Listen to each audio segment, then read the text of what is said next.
Hello, hi, I am Enoch, and this is my media space, and this is my friend Jennilee. Hi. Hello, hi. Wait, there we go. You're unmuted. How are you doing, Jennilee? Okay, I was just saying hi, everyone. I'm doing great. Thank you for having me on. This is gonna be fun. So we just decided to do this. We just decided to wing it. Aries season, just go ahead and do it impromptu, and we don't know what we're doing. We're just fooling around. We're gonna talk about we're gonna have an Aquarian mindset and talk about universal human values, the future, our ideas about where humanity is going, our personal projects, because we both have an Aquarian outlook and we both have a lot of love for humanity and technologies and science, and specifically astrology. I'm a professional astrologer, but Jennilee blows me out of the water. Her knowledge of astrology is amazing. I'm so excited to have her on, and she's just a genius. She's amazing. So, okay, you take it. What do you have to say? Go. Oh my God. I don't know what to say with that introduction. Woo! I'm Aquarius rising. Hi to all those Aquariuses and Aquarius rising people out there. Hi to everybody else too. All of you are awesome. Thank you for joining us. Wow, I was thinking about community-directed democracy, but now I don't want to take the conversation away from let's go right there if you want.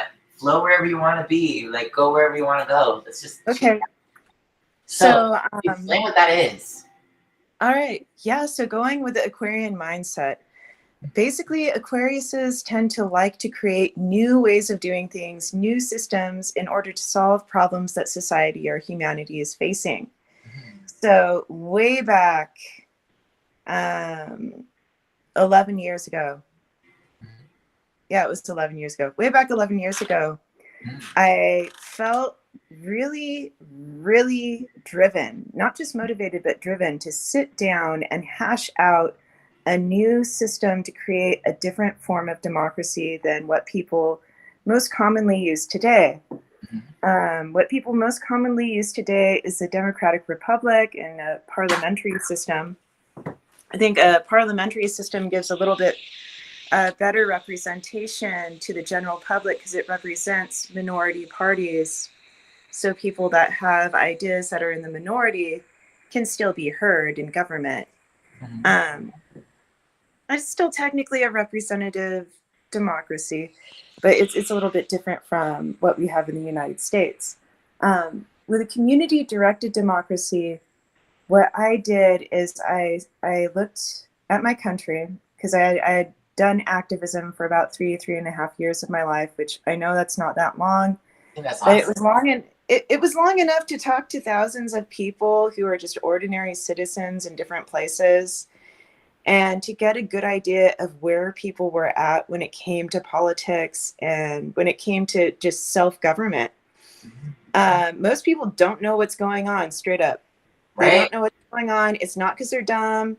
It's not because they're stupid. Our system just is kind of designed so that someone pretty much has to work 20 or 40 hours a week figuring out what our government is doing in order to really know what's going on.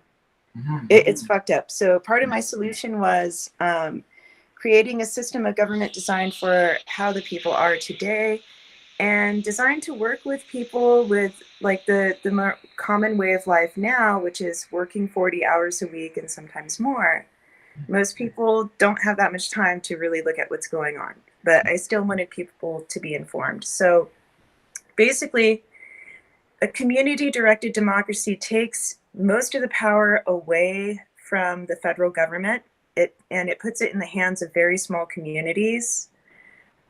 Basically, you have small municipalities of like 3,000 to 5,000 people, and they make the decisions for their community.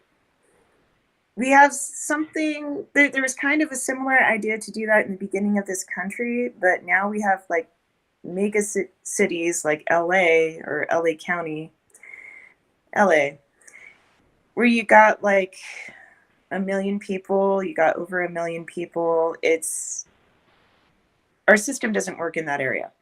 It just straight up doesn't work. The people are not getting properly represented by their government.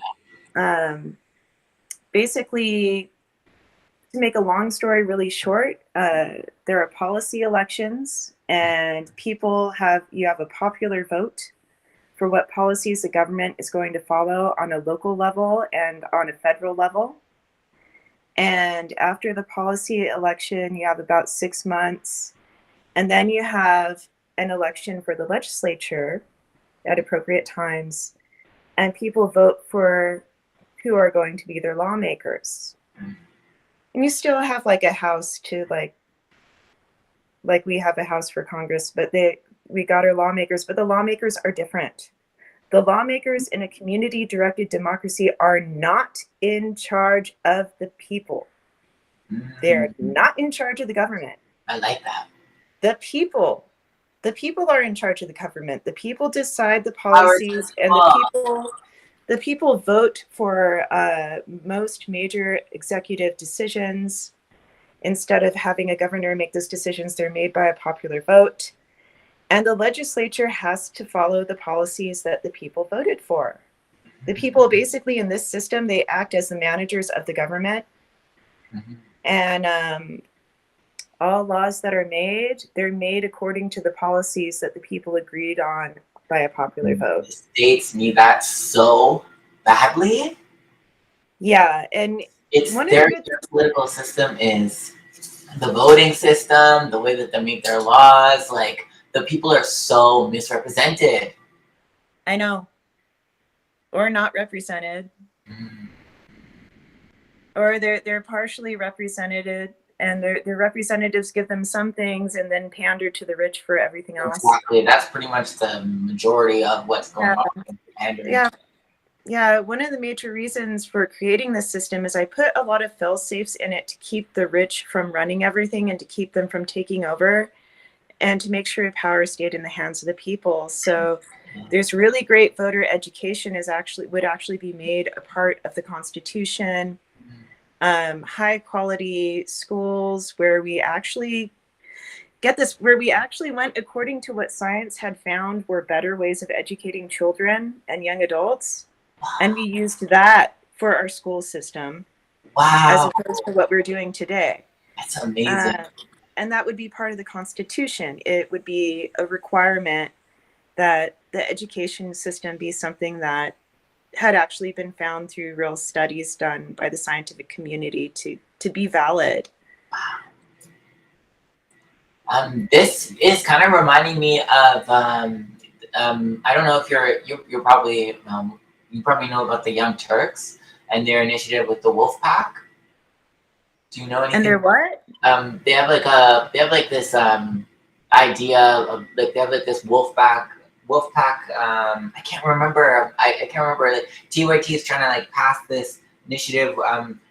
It's the Wolf Pack initiative where like they're trying to like get corporate interests out of government and like establish something similar to what you're talking about. But they've been fighting for like years to try and get it. I think, are you talking about the Kurds? No, the Young Turks. It's like a online like news organization or whatever. But anyways, that was an anecdote. Keep going. No, I'm gonna have to look into that, but it makes a lot of sense to me for something like that to have occurred. Because around the same time I was creating this system, and I love it that I think it's a natural phenomenon on this planet where some people will think of the same great idea at the same time, and it'll be like a major breakthrough for humanity. And it can be a scientific idea or something else. But your idea is more revolutionary. There's added components to it that I feel like would be awesome to like merge these two ideas. But keep going. Well, I looked at, I don't know what they were doing, but it might be based on what the Kurds did.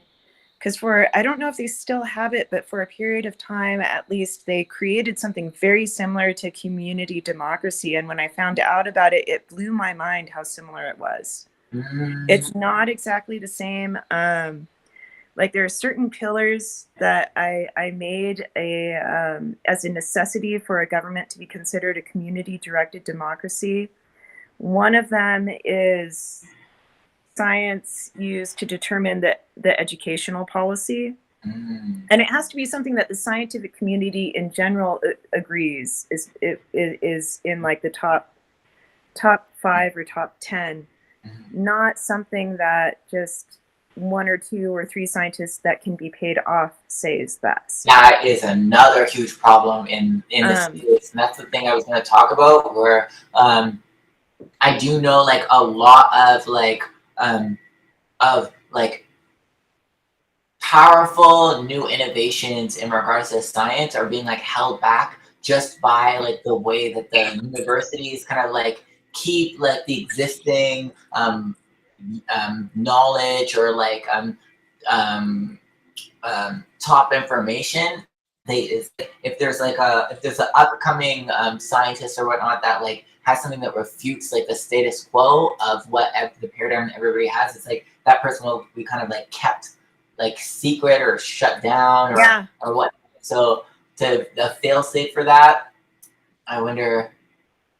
That definitely exists. I think this would help with that a lot. I think like this, it has a lot of fail safes to keep it democratic and to keep a small group of people from running everything. So one of the fail safes, which it's indirectly related to that, but it has an impact on that, is public financing of elections, and basically making it so that each person that runs for the same office in the same area, they're using the same amount of financing, and by law they're given the same amount of and same quality of advertising time and advertising space. So it makes it so that just because someone has more money, doesn't mean they're going to win an election.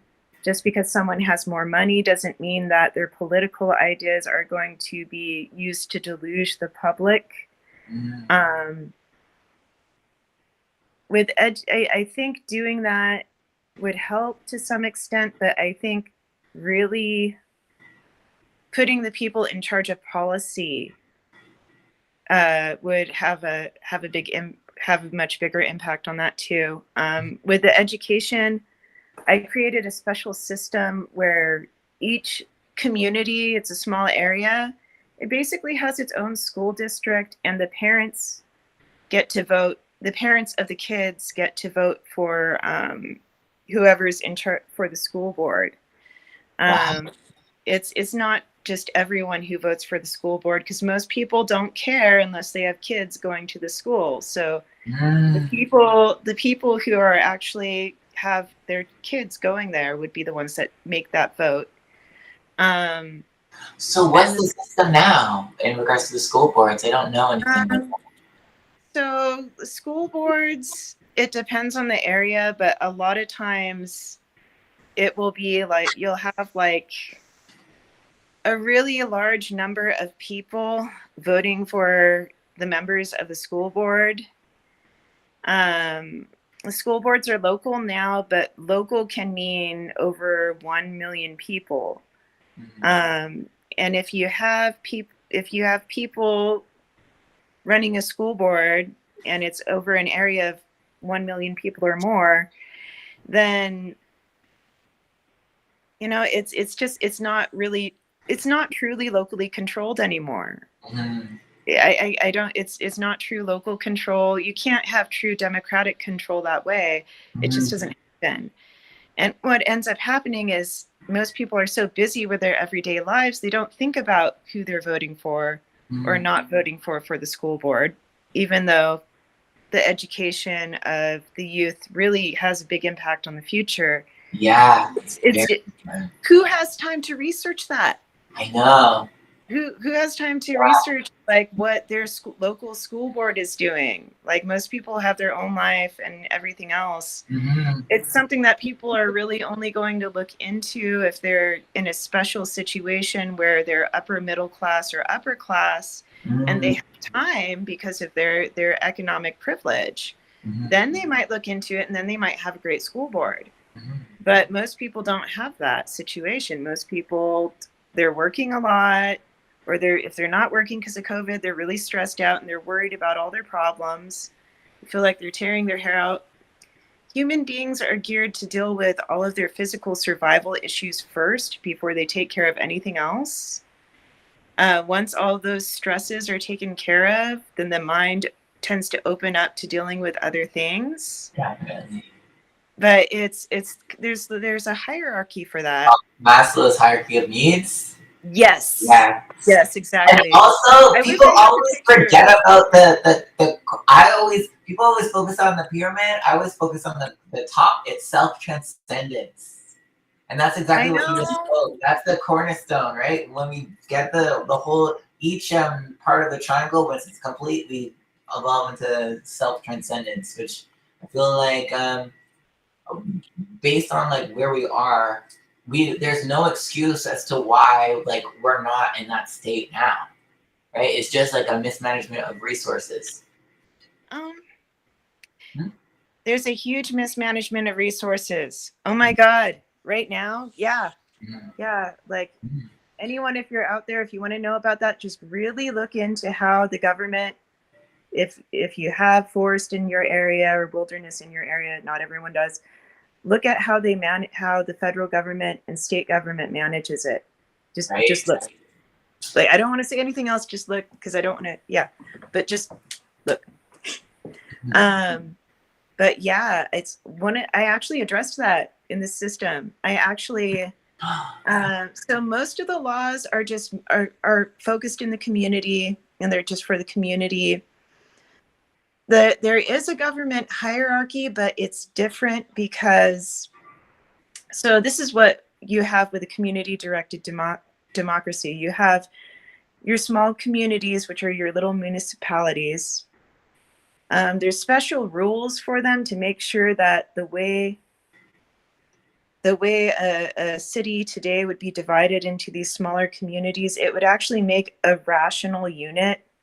Like it basically, I made gerrymandering illegal. Okay, so gerrymandering is what's typically done in our system, very unfortunately. So basically, you'll have like when they redraw the districts for people to vote for congressional representatives in their area, a lot of times they'll draw them in really strange and funny shapes, and sometimes it'll be stretched out. And the shapes can look really weird. The reason why they do that a lot of times is because they're trying to take like one group of people that tend to have a particular point of view politically, and put them all in one district so that they have less representatives. Another thing that they might do is they might try to break up that group and try to arrange things in a way so that basically they're always in a minority the way they draw the districts. And so they make it so that it's always, they basically predetermine what party is going to get more congressional districts that way. And they also make access to the votes, the ballots, the polls hard. There's so much gerrymandering, as you put it, on so many levels. That is this a democracy? Yeah, dude. Or a monopoly? We have an oligarchy. We have a representative democracy form of government. Our constitution is a representative democracy. But one of the things one of the reasons why I did this is because representative democracies all have a lifetime where if you try to continue with the same system, eventually they're fully owned by the aristocracy. Or in this day and age, by the corporations. All representative democracies, because of the way they are designed in a way where, and wasn't necessarily intentional when they were created, but they have a design flaw. And the design flaws that they have make it so that eventually, at a certain point in time, they will be overcome and run by the aristocracy. And in this day, we say large corporations. And we have corporations with more money than a lot of countries. and more influence, unfortunately. But yeah, I was really looking at that and how to prevent that from happening when I created this system. I really can't go into all the fail-safes in one conversation because it would be like a book, but I could give like a really short synopsis that gives an idea, that gives a clear That's why you idea. need to go check the website. I'm gonna put it in the description after the live is done. Yeah, definitely do. Cool. Yeah, because with representative democracies, okay, let me reword this. With a community-directed democracy, one of the major benefits of having the people, basically, the people are for the most part in charge of the executive branch. You might have like a small council of people that are make emergency, quick executive decisions in the federal government, but ultimately, they all have to follow the policies that the people vote for. There are much better checks and balances in this form of government than what we have with our representative democracy. But they're different checks and balances. For example, let's say the public financing is a check and balance on the aristocracy, making sure everyone who runs for the same office, they have the same amount of funds to run, they have the same amount and same quality of airtime and advertising time. That dramatically changes the game. Yeah. Making sure that all voters have their voting information. Go ahead. So this is bringing to mind Bernie Sanders and his movement and how he was kind of just like left, like he didn't get the same opportunity that the other people did with airtime and all of that, and because he stood against the current system that went on. But I don't want to go into that. Yeah. No, everybody loved him anyways. Like everybody, well, not everybody, but enough people, a lot of people loved what he was trying to do and believed in his visions to help improve the quality of life in this country and the way things are done in this country, to where he, like, honestly, I'm going to say my belief is that he won the Democratic primary, but there was a great deal of voting fraud, a lot of it. Yeah. But I don't want to detract too much from what I'm trying to say, because it's the idea of this form of government is to but to ultimately put the people in charge in a way that's very safe for the people. So if war is declared in a community-directed democracy, it's declared by a vote of the people. In this day and age, we can do it make the decision just as quickly that way. And honestly, just as well as anyone who's been anyone who would most likely become president in most cases. And I'm saying that just from my own experience in my lifetime with the presidents that I've seen, the amount of time it takes them to declare war, or the amount of time it doesn't take them, the amount of research they go into before jumping into war. Yeah. Completely unprepared with no exit strategy. Given that quote by Bill Burr, it says, "Everybody should just quit the military around the world, and that's it. It's done. We're not doing this anymore. You lunatics go sit down and solve your problems another way. There's no world where you should watch somebody of any nationality have to say goodbye to their kids because two rich people are having a temper tantrum with each other and have decided to have a war." And it was by Bill Burr. Oh my God. You know what? Most of the time, that is what war is. Right? Most of the time, that is what it is.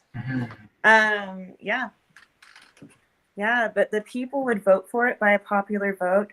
There's even more democratic control in that each community, when they vote, if your community votes no, even if the majority of the country voted yes, if the majority of the country votes yes, you go to war. But if your community voted no and you're in the military, you don't have to go because your community voted no. They essentially veto their participation for the most part by saying no, they don't have to. Now, if you're in the military and your community votes no and you really believe in the war effort, as an individual, you can voluntarily go. But if your community said no, then you don't have to. I like that. And the military would be organized. I'll go into that later. But the military would be organized in a vastly different way. Oh, good luck. Basically, Military. well, I think a lot of people in the military would like it because they would still have the same or better combat training. We would not get rid of good quality combat training. But there would be a focus when people first join the military on learning how to do things involved with rescue efforts, particularly with natural disasters. Also, contingency plans in case the country ever was invaded.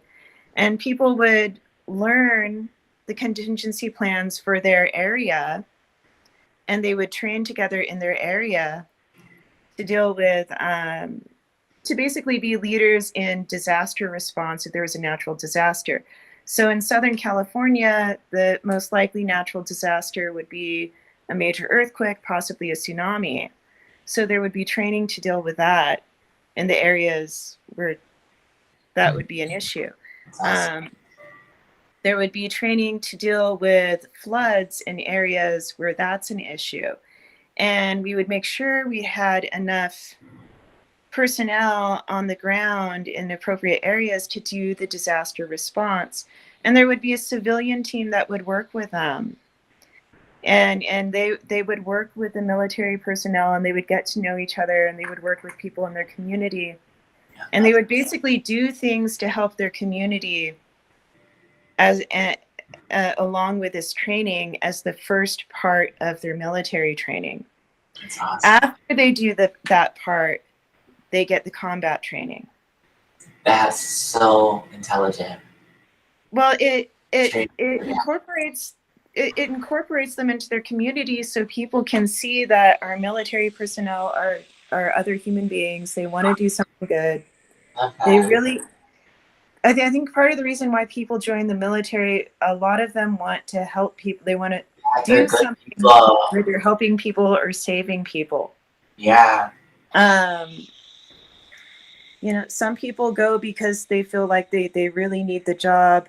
Some people go for other reasons. There are many reasons someone could join, but I think a lot of people that do join really do want to help people. They really want to help their country. They want their country to be safe.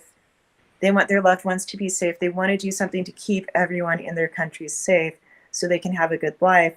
And one of the things this country needs is really good disaster response systems, because a lot of times our federal government completely drops the ball. A lot of times local governments just can't handle it. They don't have the contingency plans, or they just don't have anyone on that. So yeah, I think that's something like that needs to be done, even if it wasn't a part of the military.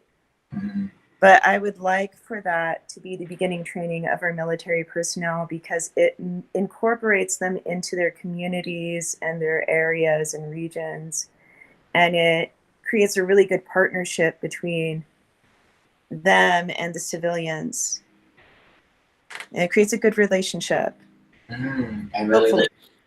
And also another thing, I feel like community building and having the military really interacting with the community will also just like soften like not only the perception of the military by the public, but also just stop a lot of like the problems with like between the individuals in the military, and then also like the issues of like of there's a lot of like rampant like sexual abuse, problems with power, abuse of power of authority and everything. Yeah.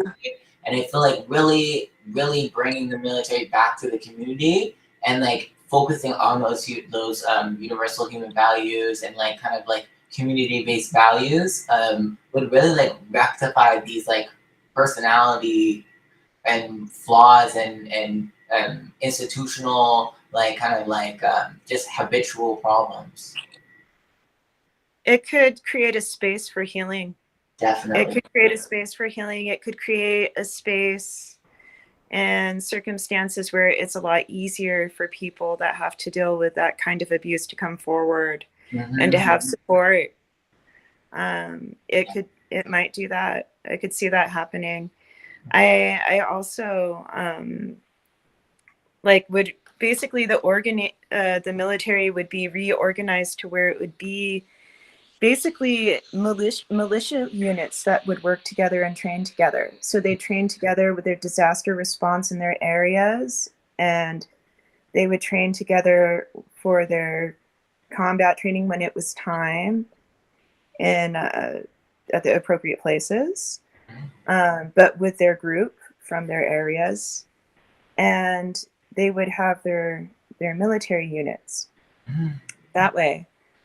And these, it would create kind of like, I feel almost like it would create, I don't want to say family, but just a much greater sense of community. I feel like it would create a much greater sense of community. I feel like it would create a bond around that. And I think it would be healing.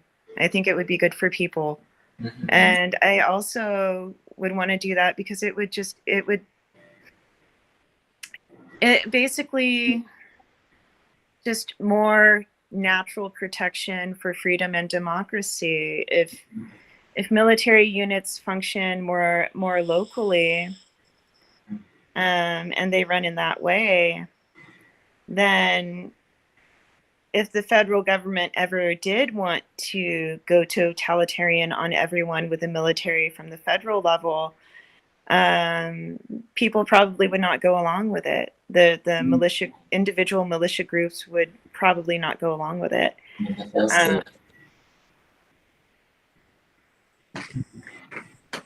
That's awesome. Yeah. So we usually don't get to talk about the military aspect of that. Yeah, I love the one thing I think I created a sample constitution for this government for the United States, where I put all these fail safes in it, and I was really pleased with all the fail safes. And I wrote it out in a series of sections that could be independent of each other, because I was thinking you can't always get. If people don't want the whole thing, then maybe they want the part for education, right? Maybe eventually the part for the military or pieces of that section will be used in a way that's helpful and healing. So I created it in sections. So there was a section for education, there was a section for the military, going over what I talked about, just kind of detailing how it would be done. And there was a section for the arrangement of the communities, where instead of counties, we would have regions. The big difference between a region and a county is a region is designed in a way so that it's a reasonable economic unit, and it's a reasonable physical unit and demographic unit that makes sense. So the idea is to make it so that each community and each region is set up where they can have as much independence as possible. Because the ability to do things independently is strongly related to freedom. I mean, there is a healthy interdependence in any society where different people do different tasks that help each other. They do different kinds of jobs. For example, one person's a doctor, another person's a nurse, someone else works in construction and builds houses. Division of labor helps, but if you have a community that can function mostly independently, if there's a recession or a depression, it creates a lot of buffer and a lot of protection for that community. If you have a region made up of like 100 or 200 communities, and it can act as its own economic unit, then it has a huge buffer. That's actually a huge protection if there's a depression or a recession. It's a really big economic protection for everybody. And it's a protection to keep those areas from being taken advantage of by corporations or groups or individuals that have large amounts of money and just kind of want to use it to get their way. Which is what's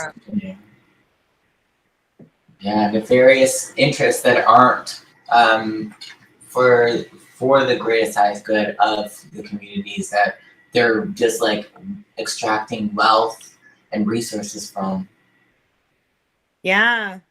So that opens a window for something I wanted to talk about. So there's this tar sands pipeline called Pipeline 5 they want to open up, the way for, and it's endangering, it would endanger some major waterways. It would endanger the Great Lakes because the pipelines usually leak at some point and we don't have the ability to clean up tar sands.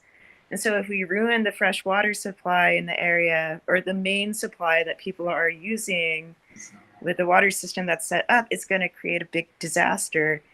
And the thing is, if we have the pipeline there, then it's just kind of like a matter of time before it leaks, because they always at some point do. So in a community-directed democracy, one of the protections for the democratic right of the people to self-rule is your community or region can veto the next level up of the government. I like that. So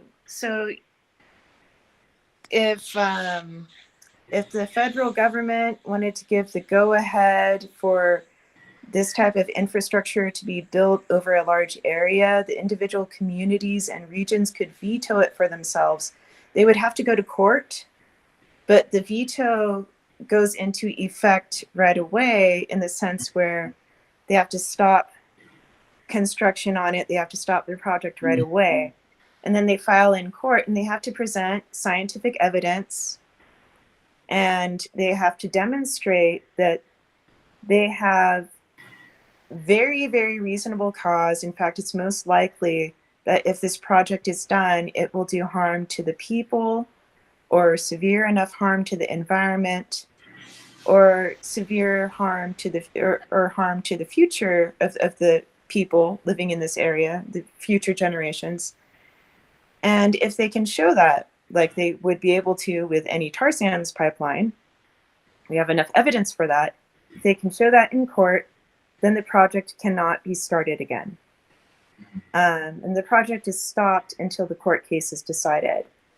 So something like that, I think, would help. It would help prevent a lot of damage. It would help prevent a lot of corruption from even starting. In the first place. Yeah. It's amazing. Environmental protections. So I remember reading an article that was talking about how like Obama like sanctioned a bunch of like forested areas from being like used by corporate interests or whatever, and then when Trump came into office, that he like unsanctioned these areas and whatnot. Like, what would your initiative or ideas or project, like how would your ideas, your, what do I call it your this system of government, system of democracy, how would it impact? It's a different form. Sorry. Yeah, so basically part of what makes a community-directed democracy is there are official limits on what the federal government can make laws about and what they can make laws for, as well as for the regions And I basically, instead of having counties and states, I have regions and super regions. And they're both designed in a way to be an economic unit and demographic unit and physical unit that just really makes sense. And there are size limits for a region or super region to try to make it so people have as much influence on their local governments as possible. So the reason why this regions and super regions were even there is because I was thinking about infrastructure. Like if you have an aqueduct that goes over multiple states, right? Then you're going to need. It's better if you have like one group kind of overseeing it and making sure the main plan, the main idea for this aqueduct is working out. And then smaller groups can kind of like within that, they can look after their part. They're part of the aqueduct, and it's the same thing. It would be similar with major highways and other things like canals,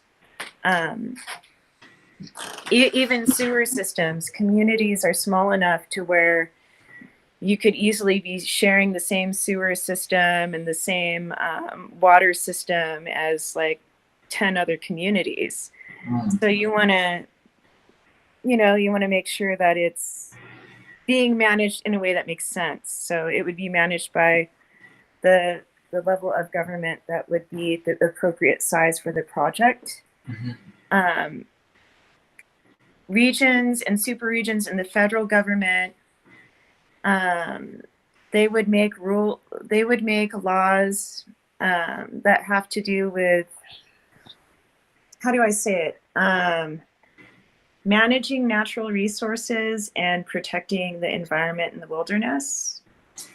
They would be the ones who would be in charge of that for the larger areas to a certain extent, but communities also are in charge of that for their area. So this is a place where the power of the veto really helps. The power of the veto can be done anytime a local form of government believes that either the environment will be harmed enough or the future will be harmed enough, meaning future generations, the environment in the future, or the people there now will be harmed enough to where it's better not to do the project. So if someone is doing something corrupt, they're selling off parts of the forest for timber to large corporations very cheaply. People are pocketing money, as often happens in our system today. With a community-directed democracy, the people that are locally there, once they realize what's going on, they can be like, not for our area, we're vetoing you. We're vetoing this decision. So why isn't there something like that in place now? What? Why isn't there something like that now? Is it just because it's outdated? The power of the veto is something I thought of. I don't know if anyone has ever put that in a government, because historically, when you have a larger area being governed by a small group of people, it's an empire.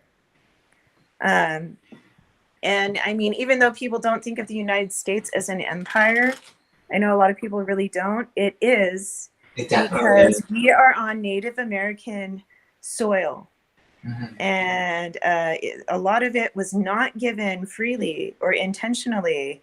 It was taken by force through war, and it is technically is a type of empire just with that.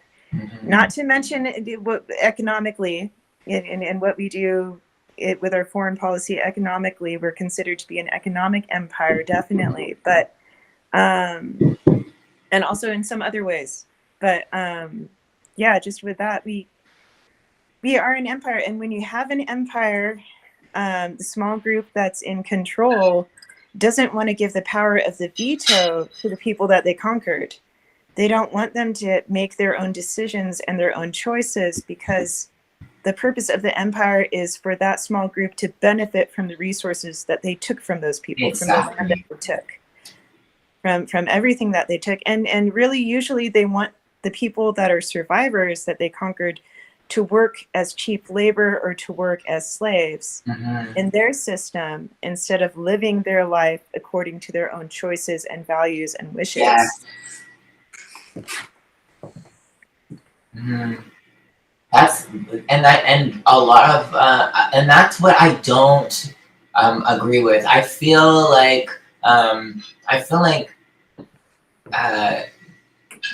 not only in our government, but corporate society, classes.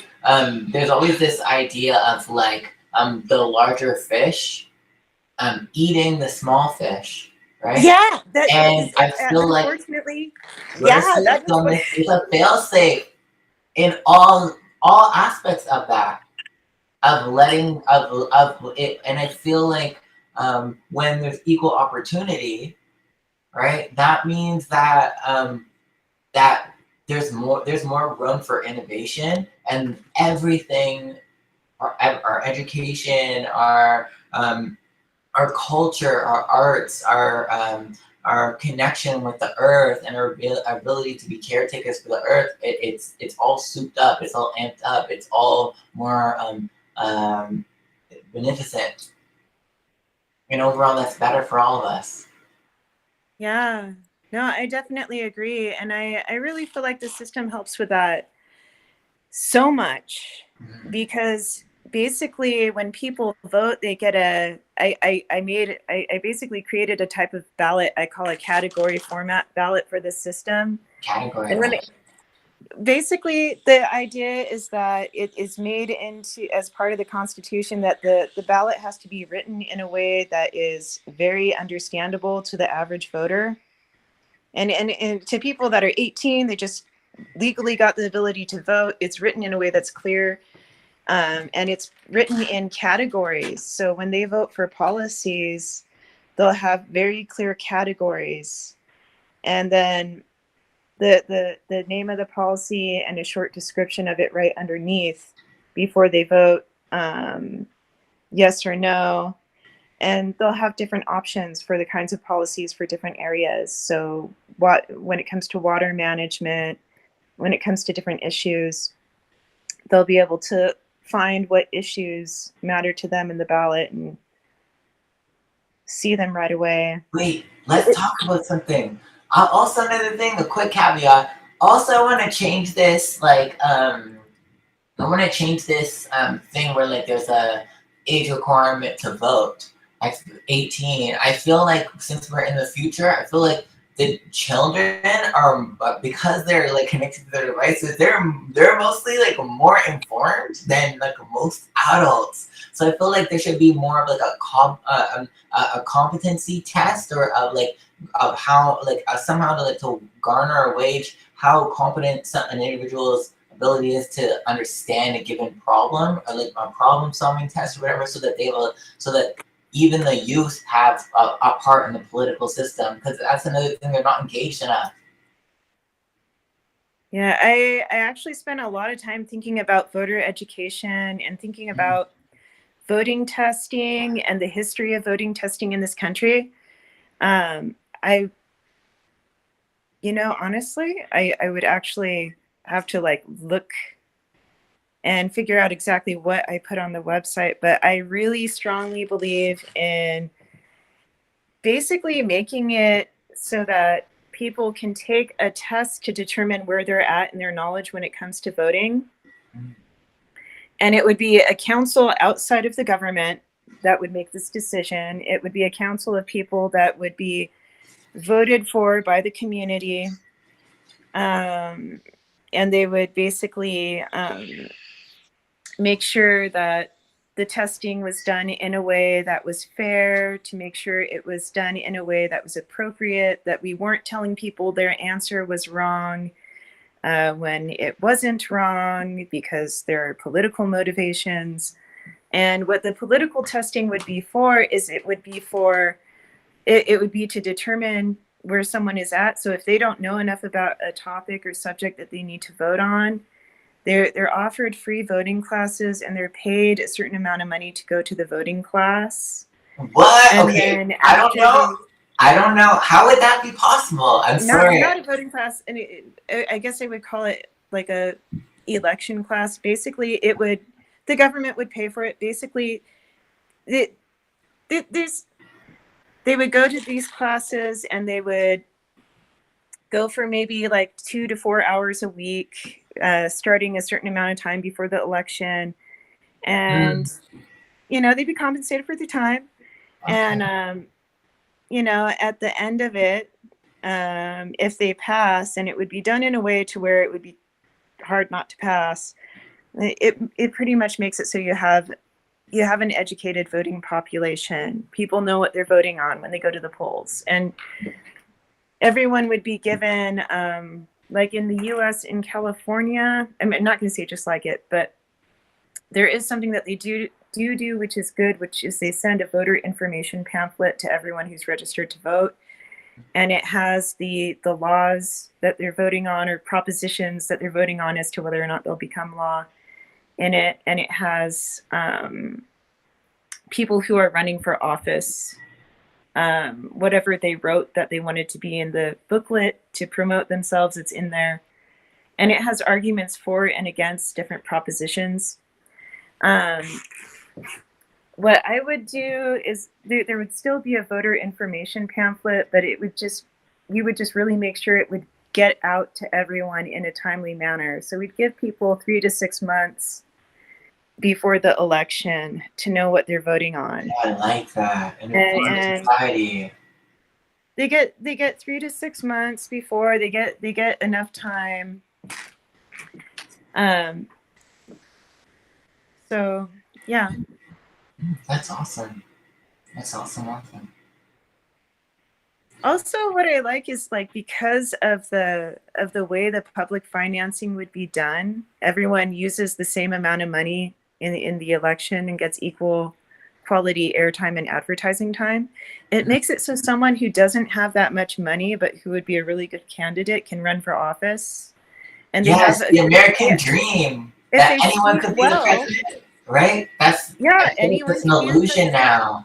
If they speak well, if they present themselves well, if they have good ideas that the public believes in a community-directed democracy, there is not a president, because the public are in charge of the executive branch. But there would be people in the executive branch that would be voted for by the public. That there would be people that are normally appointed by the president that would be voted for by the public. The public would vote for the Secretary of State, for example. The public would vote for the head of the Department of Defense. They would vote for the Attorney General of the federal government. They would vote for these kinds of positions, and there would be like a group of people that would be elected by the public that would be in charge of making quick decisions in an emergency situation, but they would be using the policies the people had voted for as the main guidelines. I mean, obviously, if they had to make a sudden shift because it was absolutely necessary, they could. And I really didn't see a way to get rid of that. Sometimes you have to do something that's unexpected because you have an unexpected situation and you have to respond very quickly. Yeah. But there would be really good oversight over them. And there are strong penalties if they aren't following. Yeah, another thing is they get jail time or prison time if, without good cause, they just decide, oh, I don't care about the policies the public voted for, I'm going to do whatever I want. If they don't have good cause, there's a penalty for that. They get prosecuted. Good. And there is a prison time penalty. Whether the person be a lawmaker that just decided, fuck the public policy, I'm going to make a law that's completely against what the people voted for. Well, that's not the purpose of a lawmaker in this society. It's not their job to tell people what to do.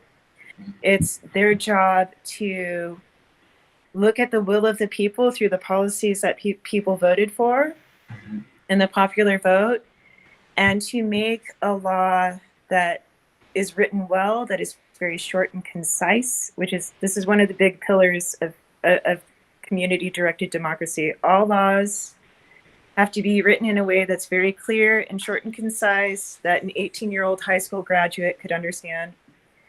And they have to be on one subject only. And if there's a special need for the law to be longer than a certain length, they can go to court, and if a judge determines that, yeah, reasonably to make this law, this particular one, good, you need to make it like, I don't know, 4 pages long instead of 2, then yes, you can do that. So there is some wiggle room there, but for the most part, all the laws are supposed to be written in a way that's very short and clear.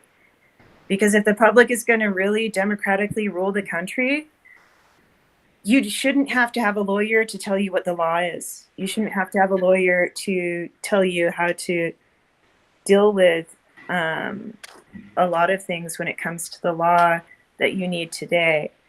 I'm not saying you don't need a lawyer to defend yourself if you're accused. I'm not saying that, but I'm saying the law should be easy for any ordinary person that has to follow it to understand. That's bringing me to a couple of things, and I'll throw them out there. You don't need to address all of them, but a couple of things. I want to talk about how we live in a culture where in our personal relationships, consent is something that we're learning about, where that's very important, and that we're like kind of like we're bringing it to the forefront of importance in our everyday relationships. And it's interesting how like we're learning on an individual level about consent, right? Yes. But oh then my God. our government also is like, our government at the same time needs to learn how to receive the proper consent of the public, and a lot of things. Oh my God, so much so. Yeah. I never thought of it in that way. I never thought of it from that angle, but that is so much so. It's so very much so. And your democratic system really informs the public to make proper consensual agreements instead of having unspoken agreements in regards to our relationship to our government and our society and the earth. I think one of the things that I want people, that I would really like to see happen at some point in the future, is for people to realize that ultimately the only reason to have anyone in charge is if you have some kind of project that needs to be organized most of the time. That's one of the reasons. Another reason is if you need to teach people. And another reason is, you need a little bit to make sure reasonable boundaries are kept. Like, I know for a fact if we didn't have CHP officers, CHP stands for California Highway Patrol.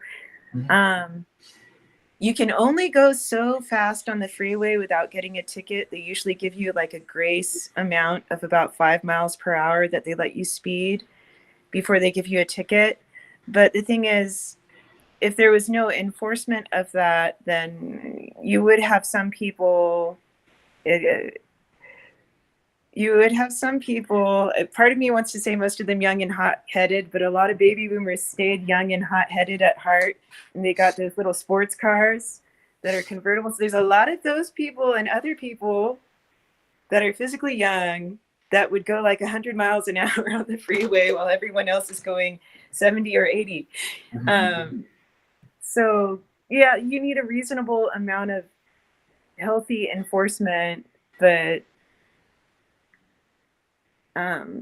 you don't really need, adults really don't need that much authority over them. We really are able to organize most things ourselves, and part of what I wanted the system to do was Also for this. Why the hell hasn't our government globally updated to this? Our technology, our phones. Why can't we vote via our phone? oh Why shit. why isn't there like an app that's like informing us on the right decisions? And why is it so hard to vote, especially in your country? It's strange. Voting fraud is intentional in my country from both Yeah. parties. It's really, and I say this being I'm technically registered a Democrat, so I can vote in the primary election because I have a more liberal point of view than average. And in the United States, it really is a two-party system. They arrange the government in a way where it really prevents minority parties from having hardly any power at all. They might get voted to city council, maybe possibly the mayor in a very small town. But outside of that, usually no.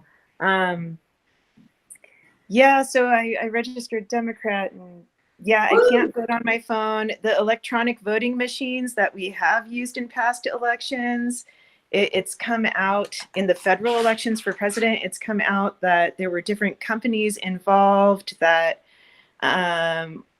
where money changed hands between certain people in one party with this company. And like I said, it's been there on both sides. When George W. Bush got in as president, that was going on with the electronic voting machines. There was definitely fraud going on. It was badly misused. And so a lot of activists in this country are afraid of things going digital, especially without a paper trail, because of that. And accountability? Is that why? yeah, because they just kind of had elections stolen. And that was one way that voting fraud has happened. It happened again. The Democratic Party did it with electronic voting machines. And you could tell because when Hillary Clinton ran against Donald Trump in 2016, before the main election, we had the primary elections where people voted for the people who were registered Democrat were able to vote for who they wanted to run as a Democrat. The people voted for Bernie Sanders. Bernie Sanders. I'm sorry, I love Bernie. I'm so sorry. Yeah. What they found when people looked into it is when they looked at the what the vote said between Hillary Clinton and Bernie Sanders, they looked at what the polls said in areas, and then what the actual vote said. And in some of these areas, it was flipped to where it was really obvious. Mm-hmm. So, and voting machines were involved, electronic voting machines. That was outrage. Yeah, it just looks like money changed hands, and the electronic voting machines were badly misused. Yes. So honestly, I think it would be great if we could have things done in a more secure way, and I'm sure it could be figured out. I mean, if something like Tor can be created to create better internet privacy, we should be able to figure out a way to make voting actually secure online. And I would like to see that done. I have a feeling I'm going to figure out that it's already possible to do using something like Tor or doing something. That's what I'm thinking. I never. I don't know. I'll have to think about it. Yeah, wasn't Tor created before the internet? Isn't Tor like what the government used before we actually got the internet? Or no? I thought like Tor was like, originally used by the government. It was like and then released to the public. Was it used before we had the internet? I don't know the dates. I don't know.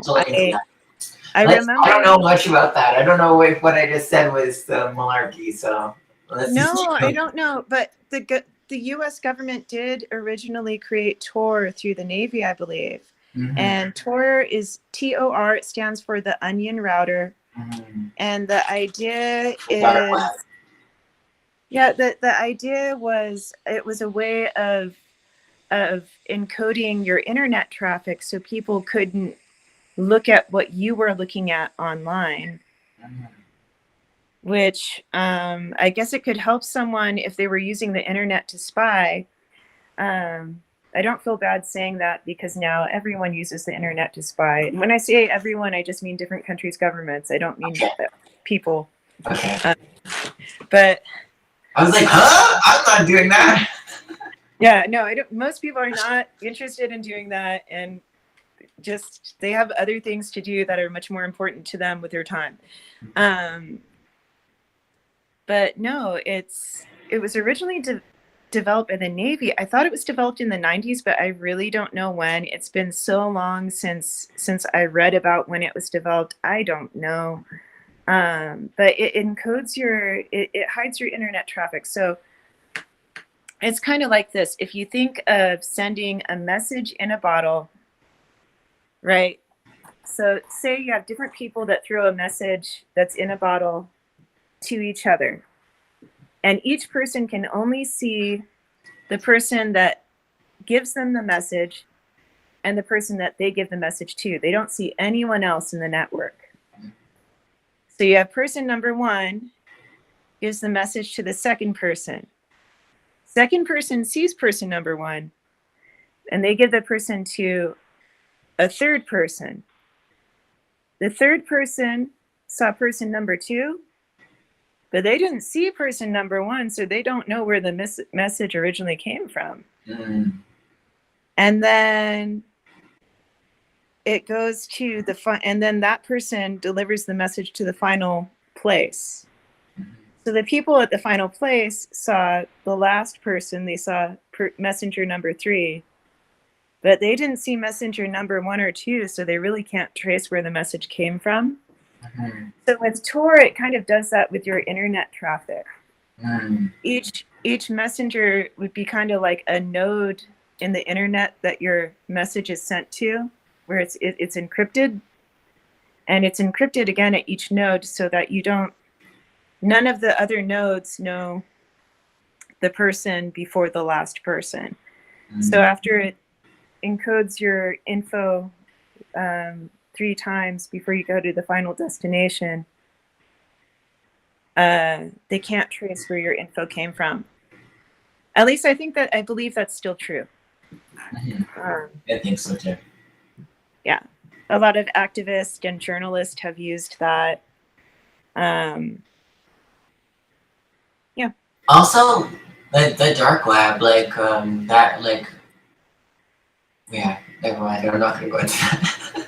The dark web is weird. Okay, so there can be good things can be posted on the dark web. Yeah, that's what I was gonna say. I don't know if you want to go on that. Can also be posted I can on the go dark there. web. I've actually I've explored the dark web, and when I was in high school, and I was like it's learning about PGP encryption, and I bought Bitcoin back in the day, and whoa. I even had a wallet that was seized by the government, and I had like 0.0014 like cryptocurrency on it. I wish I still had access to it. I don't know if I should have said that online on a live stream, but yeah, like they took your money like a they high took my school money. bully. It would have been like more like junior high bully. Actually, it was like point 0.0014 Bitcoin. I wonder how much that is now. I don't know. Someone was short on their house payment or something. I don't know. Maybe at that time it wasn't worth that much. I don't know. Mm-hmm. Mm-hmm. But they just close websites down, like. Yeah. So I don't know.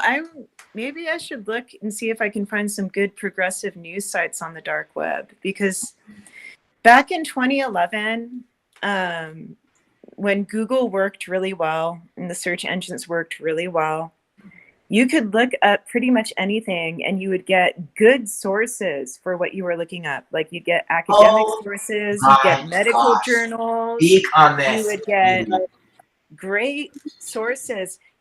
Back in 2011, 2010, Yeah. all these citizen journalists started appearing, showing things with their phone that they had videotaped of different stuff going on with tar sands pipelines, with protest, with all sorts of things. And like at least a few progressive websites popped up hosted by Anonymous or by Good Samaritans, who were like, okay, we want to provide a platform for all these citizen journalists to share what they've seen that that our media is just kind of blacking out. Do you remember Gawker Media? Do you remember Gawker Media and what happened to them around that time? Do I remember who? Gawker Media. It was a blog. Yeah, Gawker Media.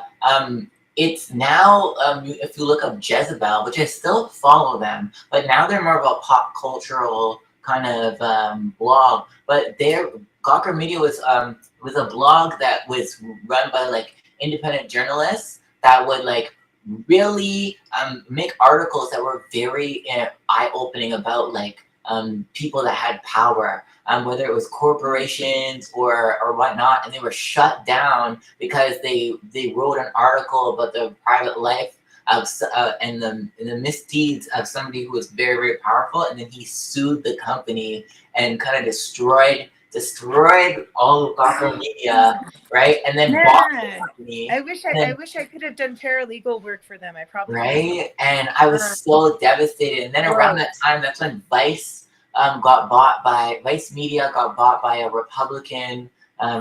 Is that what happened? Yeah, and that's why their voice. Oh my God! Yeah, all of the digital companies. That's when the internet died. So good. Yeah, that's when Google, the search results started getting altered. So like if you're an independent researcher, because back then I used to research like crazy. Now it's very hard to find. It's very hard to find both sides of opinion. It's like it's hard to find dissenting information that's contrary to the searches that you've made before. I know. So that's why I use like Bing and then Google and then another search engine. If you look at the different discrepancies between like a search between different search engines, it's crazy. And you can see which interests the search engine is actually like kind of like turned towards, which interests they've kind of sold themselves towards. It's really interesting. Dude, seriously, I'm convinced. I know I don't have proof, but it's just from observing things for a while, from observing the government for a while, from observing the way people in politics behave. I'm really convinced that the US federal government is behind a lot of that. Yeah. Yeah, and I believe they partnered with private corporations to do a lot of that. They would have to partner with Google to screw up the search engine. But I'm convinced money is changing hands, and it's in a way that's corrupt. It's in a way that's corrupt. I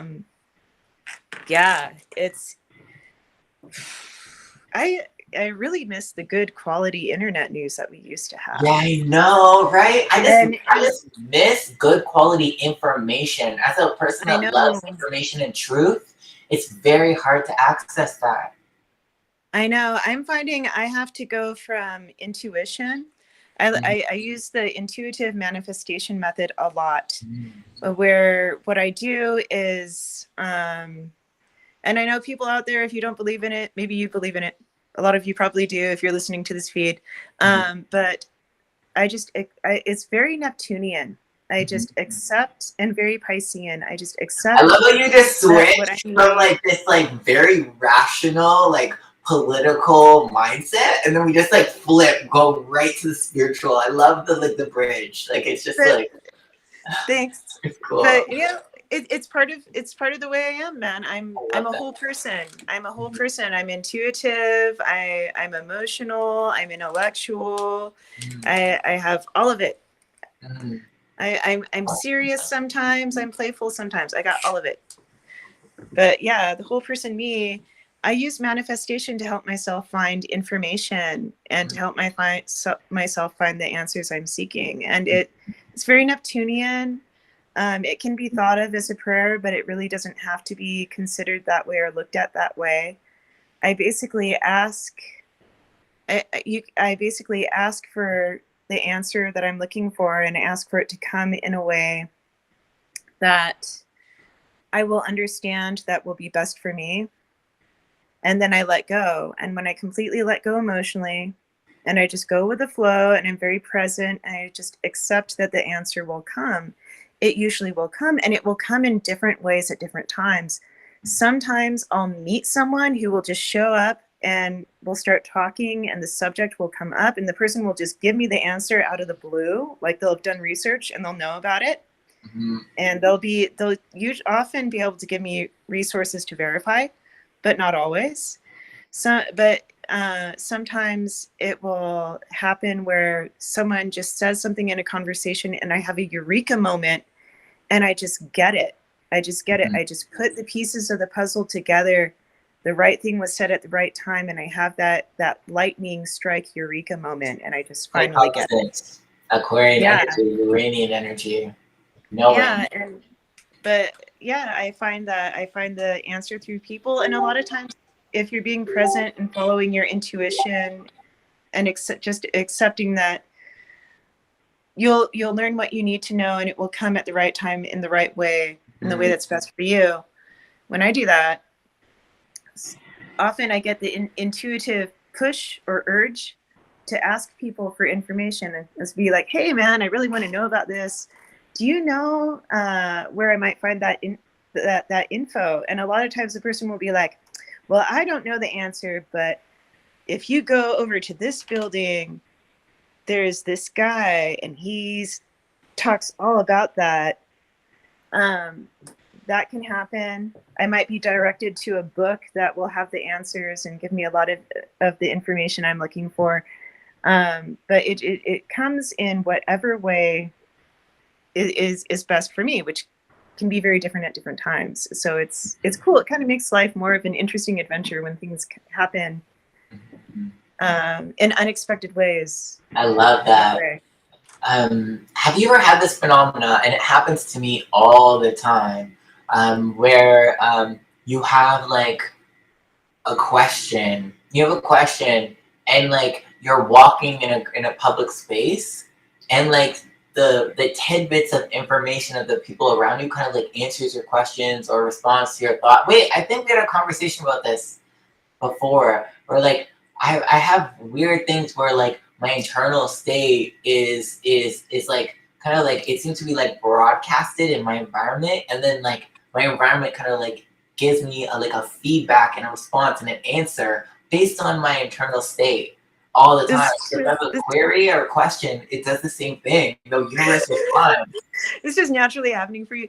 You know what? I think if you accept that will happen, it will. I honestly believe that everyone's questions are naturally being answered by the universe at any given time, all of the time. It's just that people in our culture and society aren't aware that the universe is trying to give us answers, and so they don't know to look for them.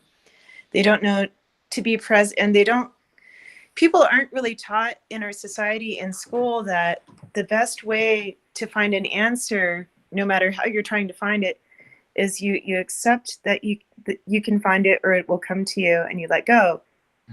Because even if I'm like working on a school project that's really hard, if I'm working on, say, a really difficult math problem, say a word problem, say I'm working on this problem, if I'm thinking about how hard it is, my mind kind of clenches up, and the answer doesn't come to me. I told my mind that it was hard. It's something I don't want to do.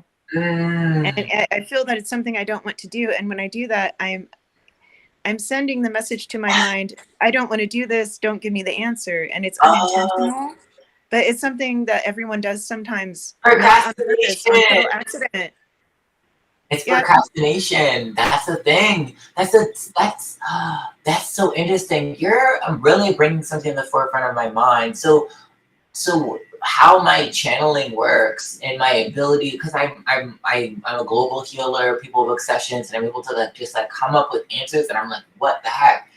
I literally am a master of like shutting down my mind and shutting down any input and just going to like a zero state. And in that zero state, it's like when you like empty the cup, it's like the universe fills it up. So like Yeah. and then there you go, there's your answer, and it just comes out. And I feel like that's the heart, the wisdom of the heart. The heart, when you empty your mind, when you empty your being, it's just like your heart gets filled with the answer, and then it's like, here I am, here's what you need to know, and it comes through. And I feel like when I'm linking that with procrastination, right? Like putting this, for example, I've been wanting to do this project, Enoch Media Space, since like 2011. And Whoa, same year. yeah, me being insecure, me saying it's not the right time, me thinking of all of these excuses of why I couldn't make this a reality. It was me telling the universe I wasn't ready, right? And that's the reason why it wasn't happening. And then the moment that I was just like, okay, I'm just gonna do it today, right? Which happens to be the first day of Aries season, right? So like, was it really am I really late, or is it just the right perfect time? Is this everything happening in divine timing? But anyways, yeah, I forgot what I was saying. Keep going. No, what you said was really good. Thank you. That was wonderful. Yeah. I totally get that. I totally vibe with that. Because I do, like when I let go, my mind is at peace. It's very still. It's like the empty cup. Yeah. Wow. I like that. Thanks for bringing that to my mind. Oh, thank you. This was really good. I feel like there's something else I should say, but I can't think. But I don't. I know. I feel it too. I feel it too. I'm just gonna go on a different caveat, and then if that will bring that to mind, I want to talk about astrology. I want to talk about like, how the hell do you get so proficient at it? I know a lot of people that have Aquarius placements, they just are naturally drawn to astrology. They just get it. It works for them. In like in Kabbalah, Aquarius is, well, actually in Kabbalah, Uranus is Chokma. I don't know if I'm saying that right, and then that's linked with like Aquarius, the zodiac, and whatnot. And I feel like that's the reason why people like really understand. People with Aquarian and Uranian energy really understand astrology really, really easily, because Chokma is associated with knowledge, right? And I just want to like hear your journey. I really want to hear about like how you came to your understanding and where you are now, where you feel like the community is, and all of that. Just go on that rabbit hole. Go down that rabbit hole. Wow. Anywhere you want to go. Just speak on astrology. Well, I first started studying astrology when I was a teenager. I was just naturally drawn to that kind of stuff. I was naturally very interested in occult phenomenon, psychic phenomenon, the stars. What decade were you a teenager? What year? Years. 1990s. 90s. Oh, astrology in the 90s. Okay, yeah, cool. I graduated high school in the year 2000. Cool. So yeah, 1990s. Awesome. Yeah. So I was looking, I decided to start looking then, and my father found out about it, and he forbid it because he was terrified, because he saw astrology. Well, he was an elder at our church, and he was somewhat of a fundamentalist Christian. And when he saw, what I did is I created a book, and I was going pagan, and I put the Wicca star with the circle on the front of the book, and I colored it or painted it in bright colors that I liked. I think it was like purple and orange. And then inside the book, I started doing things. Like I wrote some stuff down that I was looking into, like different experiments with psychic phenomenon. And there were some pages where I drew out birth charts, or not my own birth chart, but like samples of star charts. And I used the astrological symbols, and my dad looked at the book and he saw the symbol on the cover and he saw the symbols inside, and he was like so horrified and terrified. He's like, "What you're doing is satanic. It is a form of Satan worship." He's like, "I must save you." Right. So I was forbidden to do astrology, and I kept looking into that kind of stuff anyways. But I got detracted from it for a while because of life, just trying to get things together, moving to different places, working different jobs. And I didn't get back into it until like a certain point in time where I was at a point in my life where I thought I was stuck. I felt like I was stuck in the doldrums. I was working, but I wasn't really going where I wanted to go. And I was like, I'm going to do something with myself that I want. I'm not anything I tried to study. Things didn't work out in that direction. So I was like, okay, well, I'm going to study astrology then. And for some reason, like things opened for me in terms of study time, and I was able to like really delve into it. So I did this reading for my boyfriend, and he was super impressed at the time. And I did readings for myself, and I started looking at each planet like it represented a different part of the human personality. And I started looking at each of the signs as if it represented both areas of life and of how people are and of how life is, but also a kind of like a piece, a part of an archetype of the human personality. And we all have all 12 archetypes of the zodiac signs, but it's what proportion and it's where it comes out in our personality, and how strongly or how weakly. And we all have the aspects of ourselves related to the planets, but it's different planets will come out more strongly with some people and others more weakly, and they can come out in very different ways depending on what sign or what house, which is the area of life it affects the person in. And so for me, I thought, you know what, at that time I was like, I want to solve all my problems, because I had to deal with a lot of struggle and personal struggles in the past. And so I was like, I want to see if I can see my personal struggles in my own birth chart, which I could see quite a bit of it. Then I thought, I bet there's a way to find a solution in it. And so I started really delving into that and understanding it more deeply. And at a certain point, I was like, my birth chart represents me, but it also represents we all also are manifestors of our own destiny, we're all creators of our own existence in life to a certain extent, to a large extent. And so I was thinking, well, if I manifest my whole life, me being me manifests certain things. And I can look at things in this astrology chart that are related to where I have issues, and I might figure out how I can heal that part of my soul. And thus, if I heal that part of my soul, it should be reflected in my outer environment, because then I will be manifesting that healing into my outer environment and my outer life. So, man in the mirror, right? Yeah. So, like, believe it or not, Aquarius rising, I had issues with Uranus, like big time. Really? Big time. Yeah. And Uranus is really strong in my chart. Explain. You I don't really meet many Uranian dominant place people, or like you don't really hear a lot about Uranus. You don't hear people talk about it a lot. Okay, so Uranus. I know it's a joke. You know what's weird though? I don't even say Uranus. I always say people always correct me. I always say like or Uranus or Uranus. I always to say it like a Greek. I never say Uranus. I just I don't know. It's just fucking. I immediately just think of fucking an asshole, and I'm just like. I know, me too.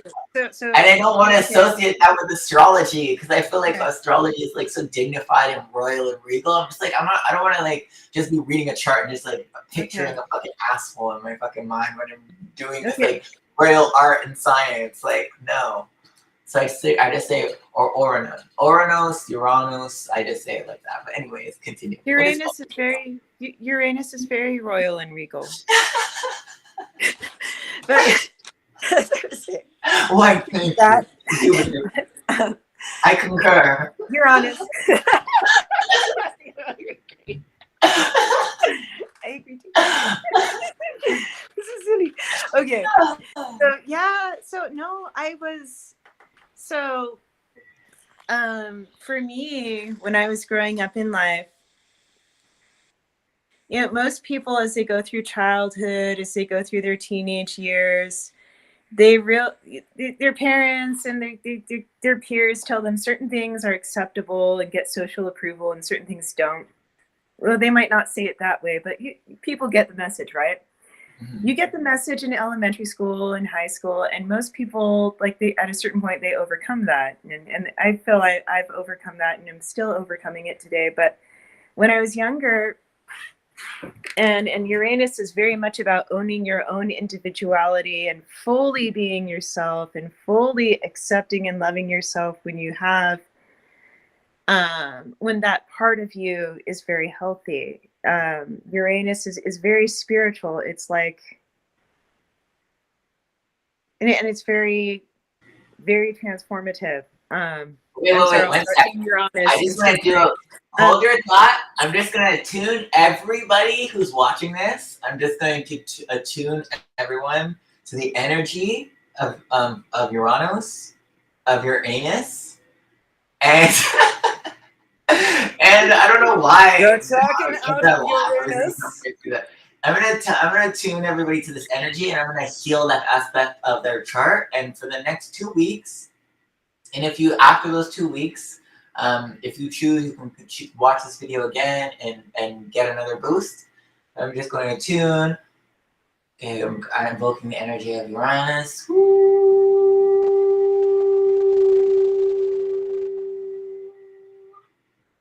Okay, I'm calling it down. Okay, now I'm just going to use this crystal and broadcast it to it. All you need to do is say, I accept. I accept. Ooh.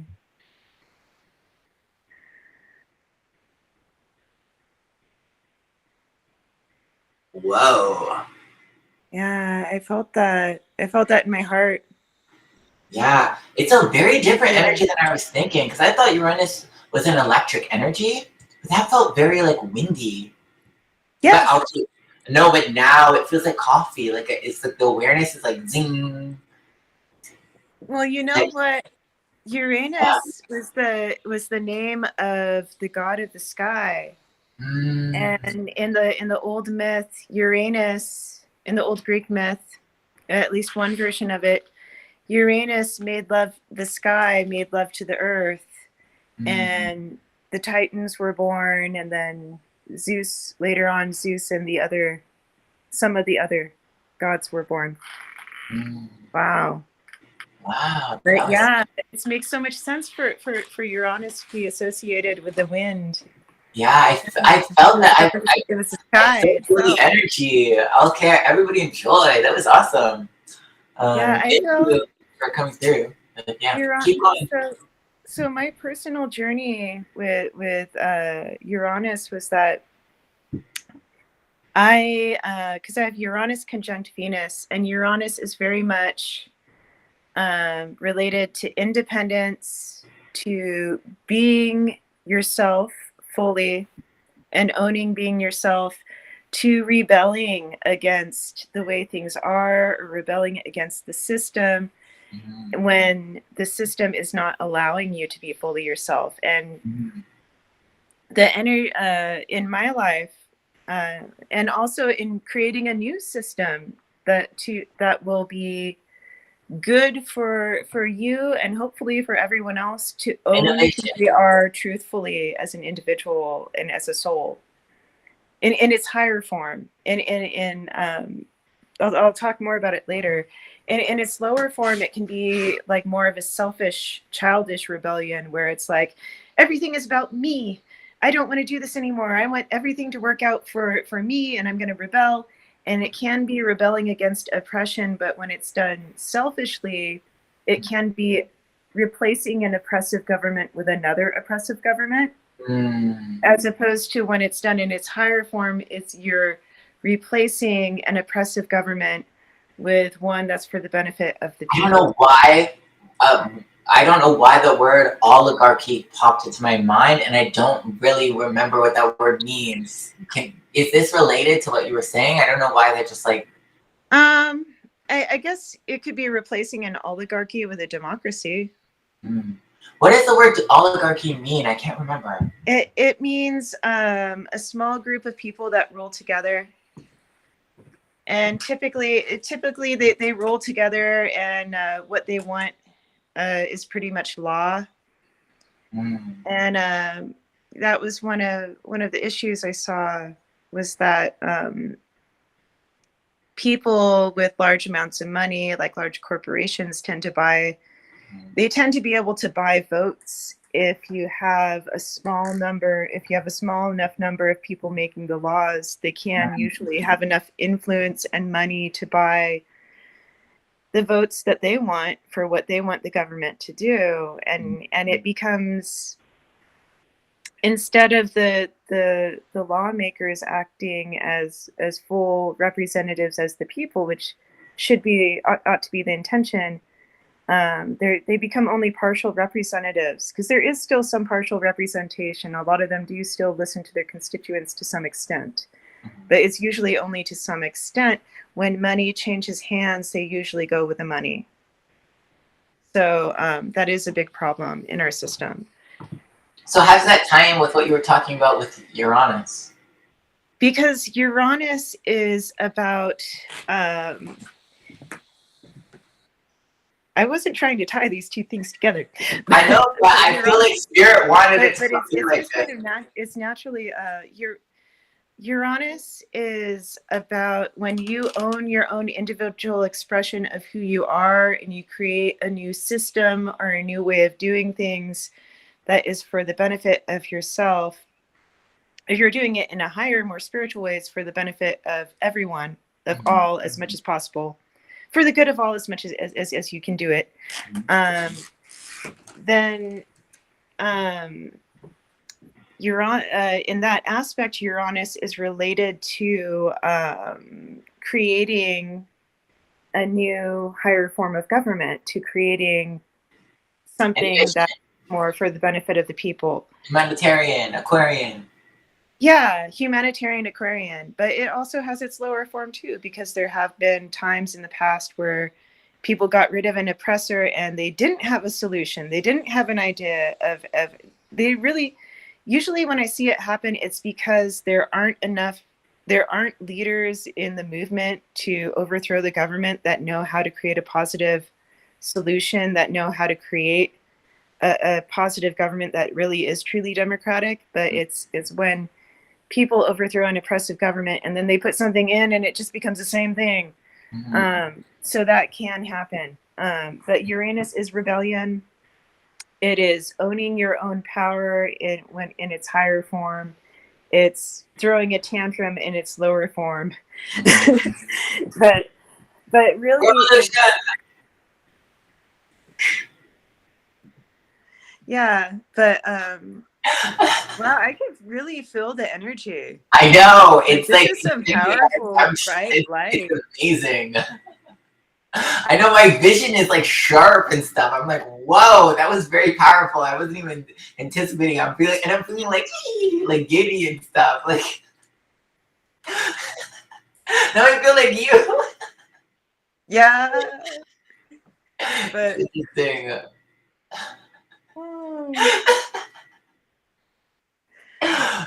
You're like my higher self. Wow, this is very interesting.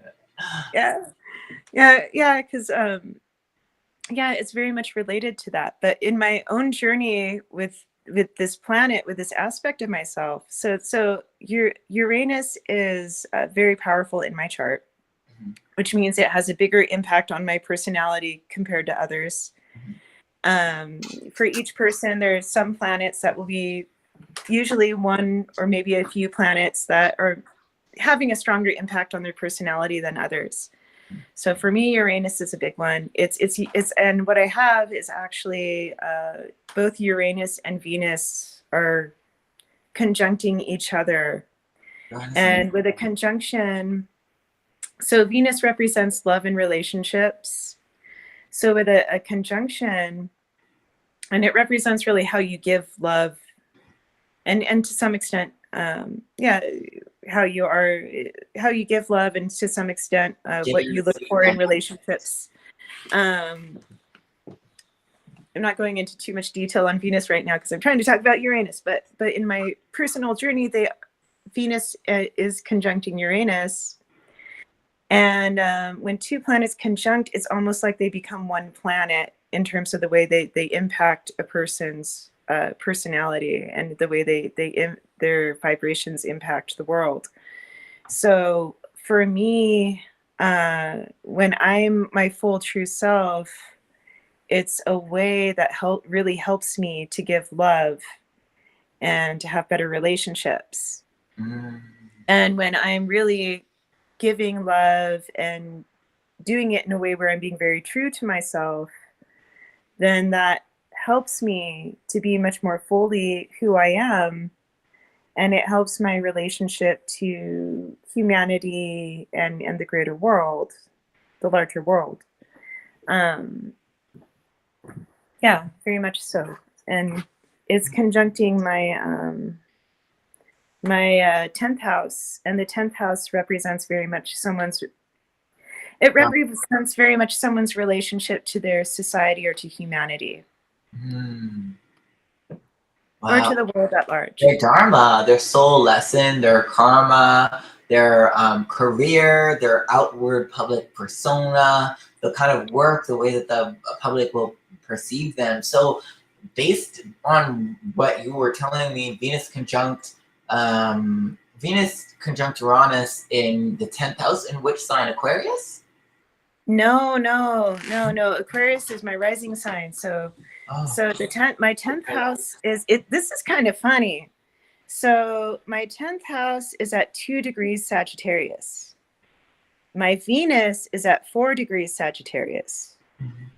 My Uranus is hanging out in Scorpio at 28 degrees Scorpio. So it has it still has a conjunction with Venus, but it's not an exact conjunction, but it has the impact. So it's almost like those two signs are tied together. That's very interesting energy.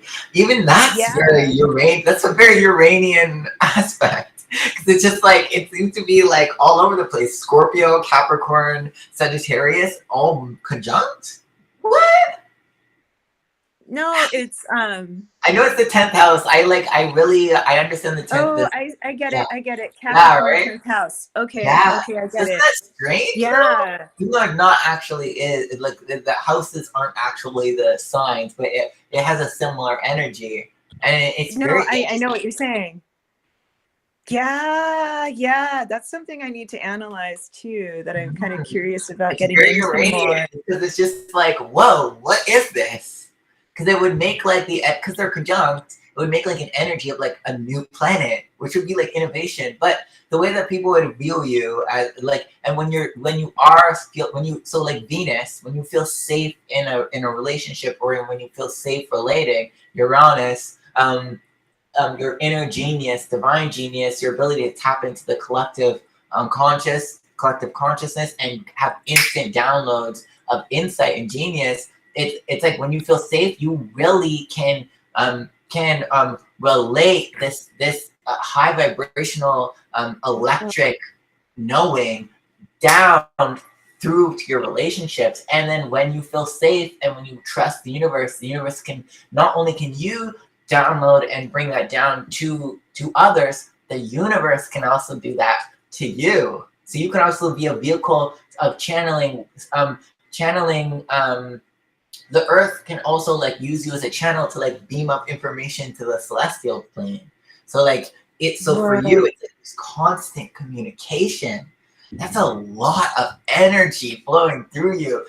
That's crazy. That makes sense to me. I see that because one of the things that happens to me is when I speak to people, and it used to be like most of the time that if I wanted to answer a question, if someone asked me a question, and it's one of those difficult questions for most people to answer, I usually could answer in a way where they would really get it.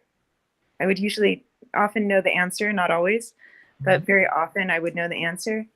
But get this, if I had the same question and I asked myself, then for a long time it was hard for me to get the answer, because I would ask myself and it was just kind of like the door is closed until someone else asks me and I start talking to the other person about it. So I think there's a lot, because whenever I get into a conversation with someone, this information just flows through me. It comes and things just start clicking into place, and I start to see how everything is interrelated, and I start to see a deeper meaning behind all of things. Yeah, and a lot of it is through communication with other people. And yeah, wow. But yeah, I definitely feel that information coming from somewhere in the universe, going through me to the other person. And I've definitely felt like the information coming from me going out into the planet, to the universe. And I have really been doing a lot of work with the earth. I do energy healings on myself as a form of meditation where I work with the earth.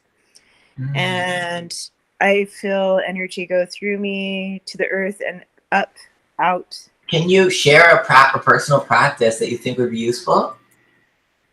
A lot of my practices are they're simple yet powerful. So I'm not sure. I think a lot of people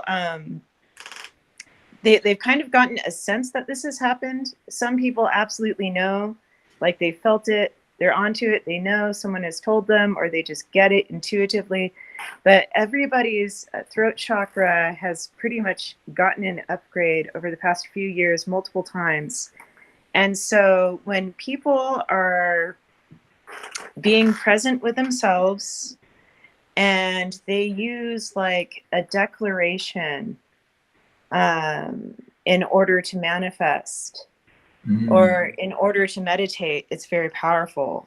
Part of me wants to say mantra, but I feel like right now that the word declaration is better, because a declaration is saying, this is so. Oh. You don't need to force it. It simply is so.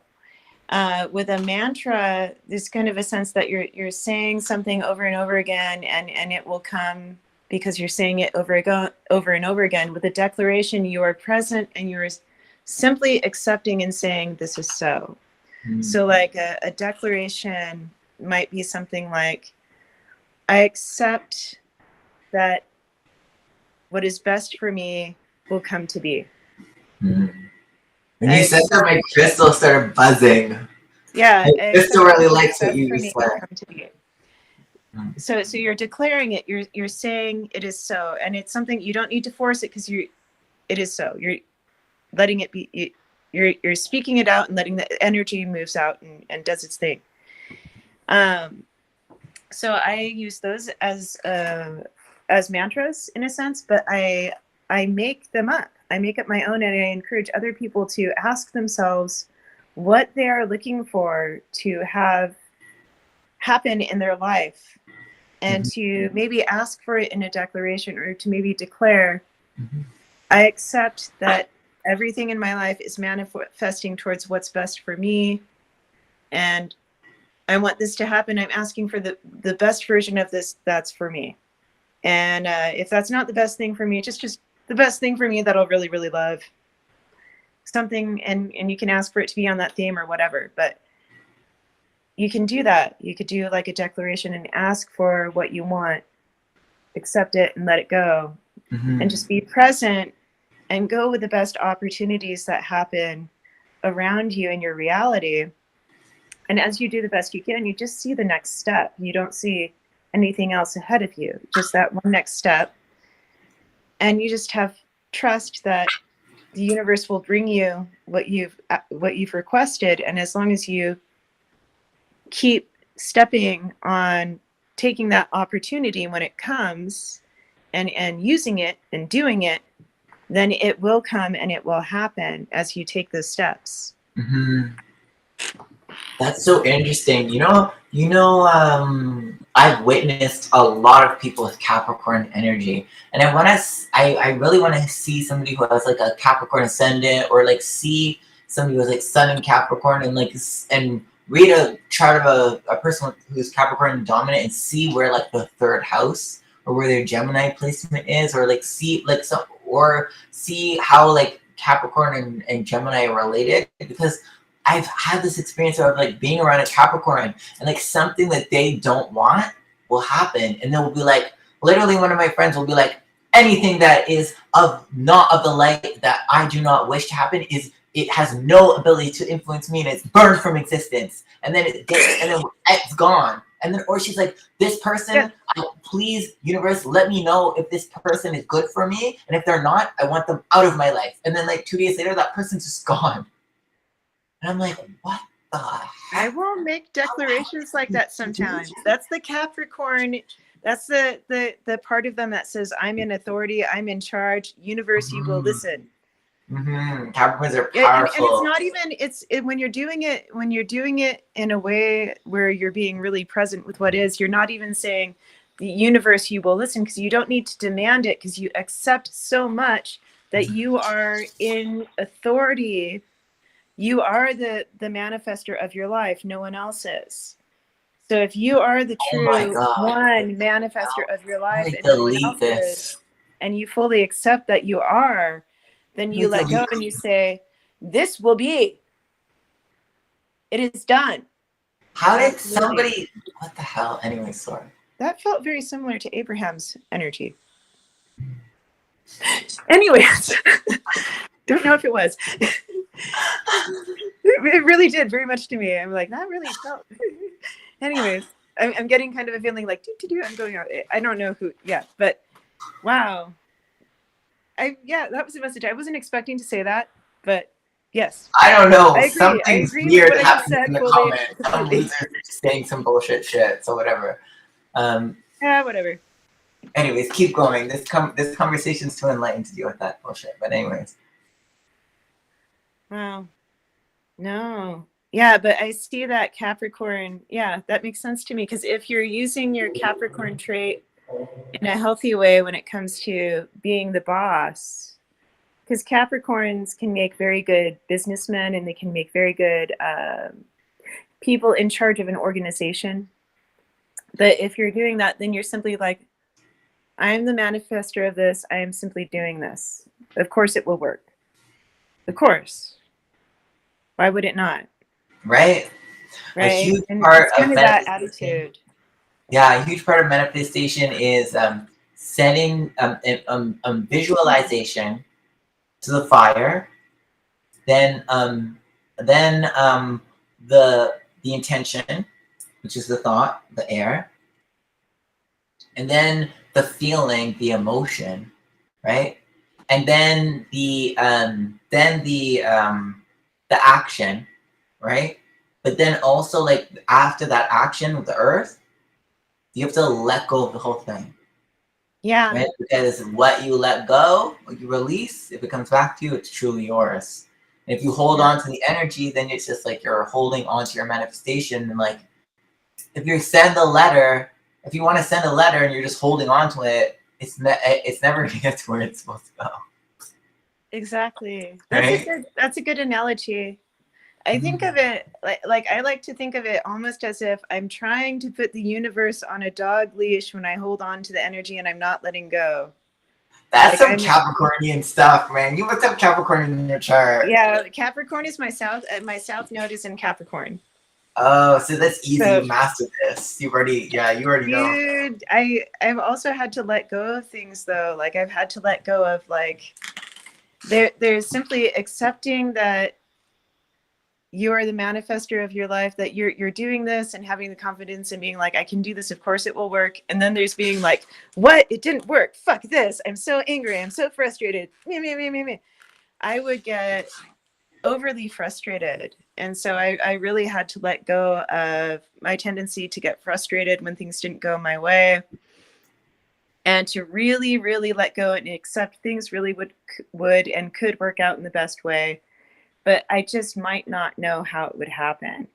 Mm-hmm. So a big thing for me was accepting that in life, things can happen in very unexpected ways. Very unexpected circumstances can just pop up out of nowhere, out of the blue. And then you kind of have to roll with the waves. You have to move with the water. Mm-hmm. And you have to work with the current. When you said that also, it's so interesting also, because when you're speaking, I'm listening to you, but then I'm getting all these messages. And then immediately when you said the water, like a spirit in my mind said, you need to take a bath. And I was like, and like the moment that the spirit said bath, you said water. And I was like, and then in that instant, then another spirit's like, we're so connected. And I was like, what the heck? I'm sorry to destroy your thought stream, but no, like, you're okay. So you didn't. Cool. I was done with the metaphor. Yeah, my Uranus journey in life was really all over the place. And honestly, the planet can be that way. There's big dramatic transformations.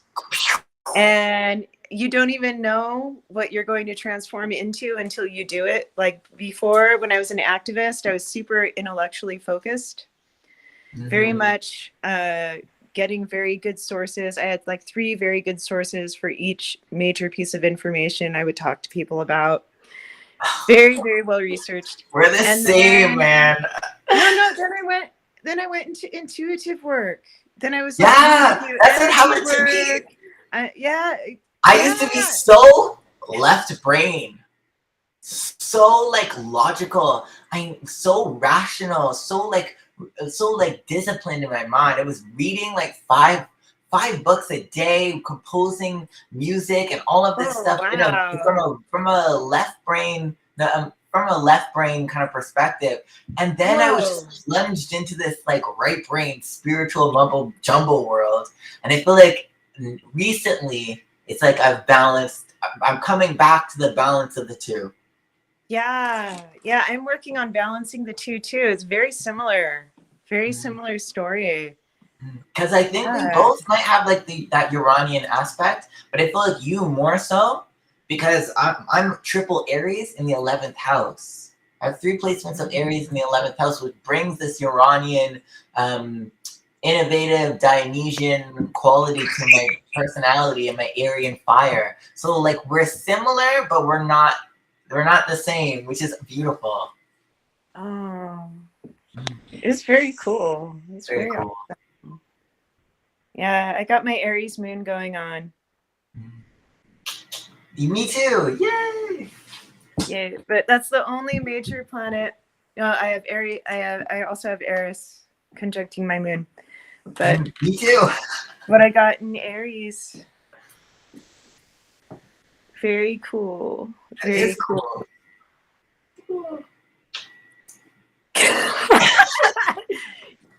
Your moon is conjuncting Eris in Aries? Wait. Let me just double check that. I think it is. I have Eris. So then I'm 4 placements. Yeah, it is. So I have 4 placements. I have the moon, Eris, Venus, and the sun conjunct in Aries. Wow. Isn't that cool? That's big in the 11th house. But you know what's in the 11th house? Yeah. You know what's really strange though, right? What? So, and I always say this, and I feel like a real astrologer that's like really in their shit with astrology would hate me to say this, but when I was born, right, there was this syzygy. So that means like everything was aligned in Aries. So because I was born on a new moon, right, the sun and the moon were conjunct, Venus was conjunct, Eris was conjunct. And when there's a syzygy, that means that the Earth was aligned with Aries. So then, like, if the Earth was placed on this on this chart, which it's tropical astrology, so that'd be impossible. The Earth would have been in Aries too. So like, I'm really a penta Aries, but that's just like a nebulous kind of concept that I just like to tell myself because I love Aries. But anyways, Yeah, getting things started, getting things moving. Having energy. I was thinking earlier today about how Aries energy is related to spring and to life springing forth from like a seed. mm-hmm. Like it's the energy of that little tiny that plant inside awakening and just its will to come out and just going spring and coming out, breaking the whole of that seed, so it can be born. Thrusting forward. Yes.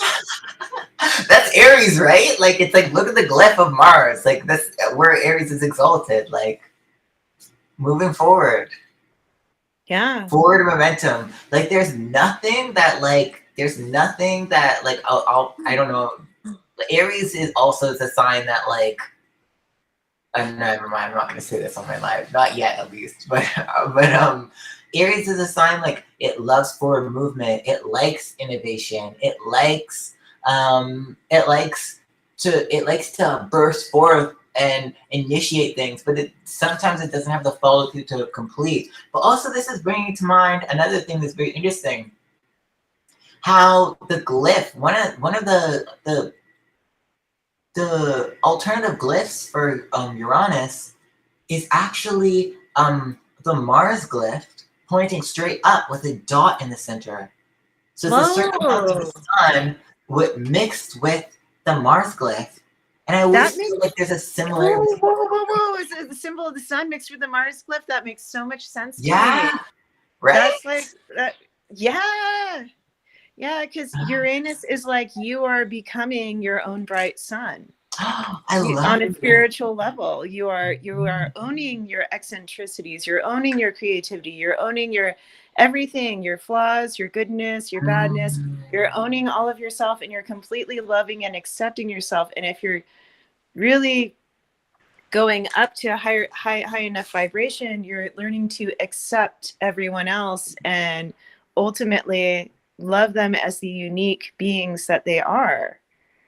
And not demanding that they conform to a specific persona that is sometimes imposed on people.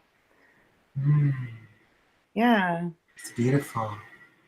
Yeah, and that specific persona I'm talking about that society might impose, it could be something as simple as a worker is supposed to act like this in this specific way, but that specific way can embody certain personality characteristics that person might not be who that person is.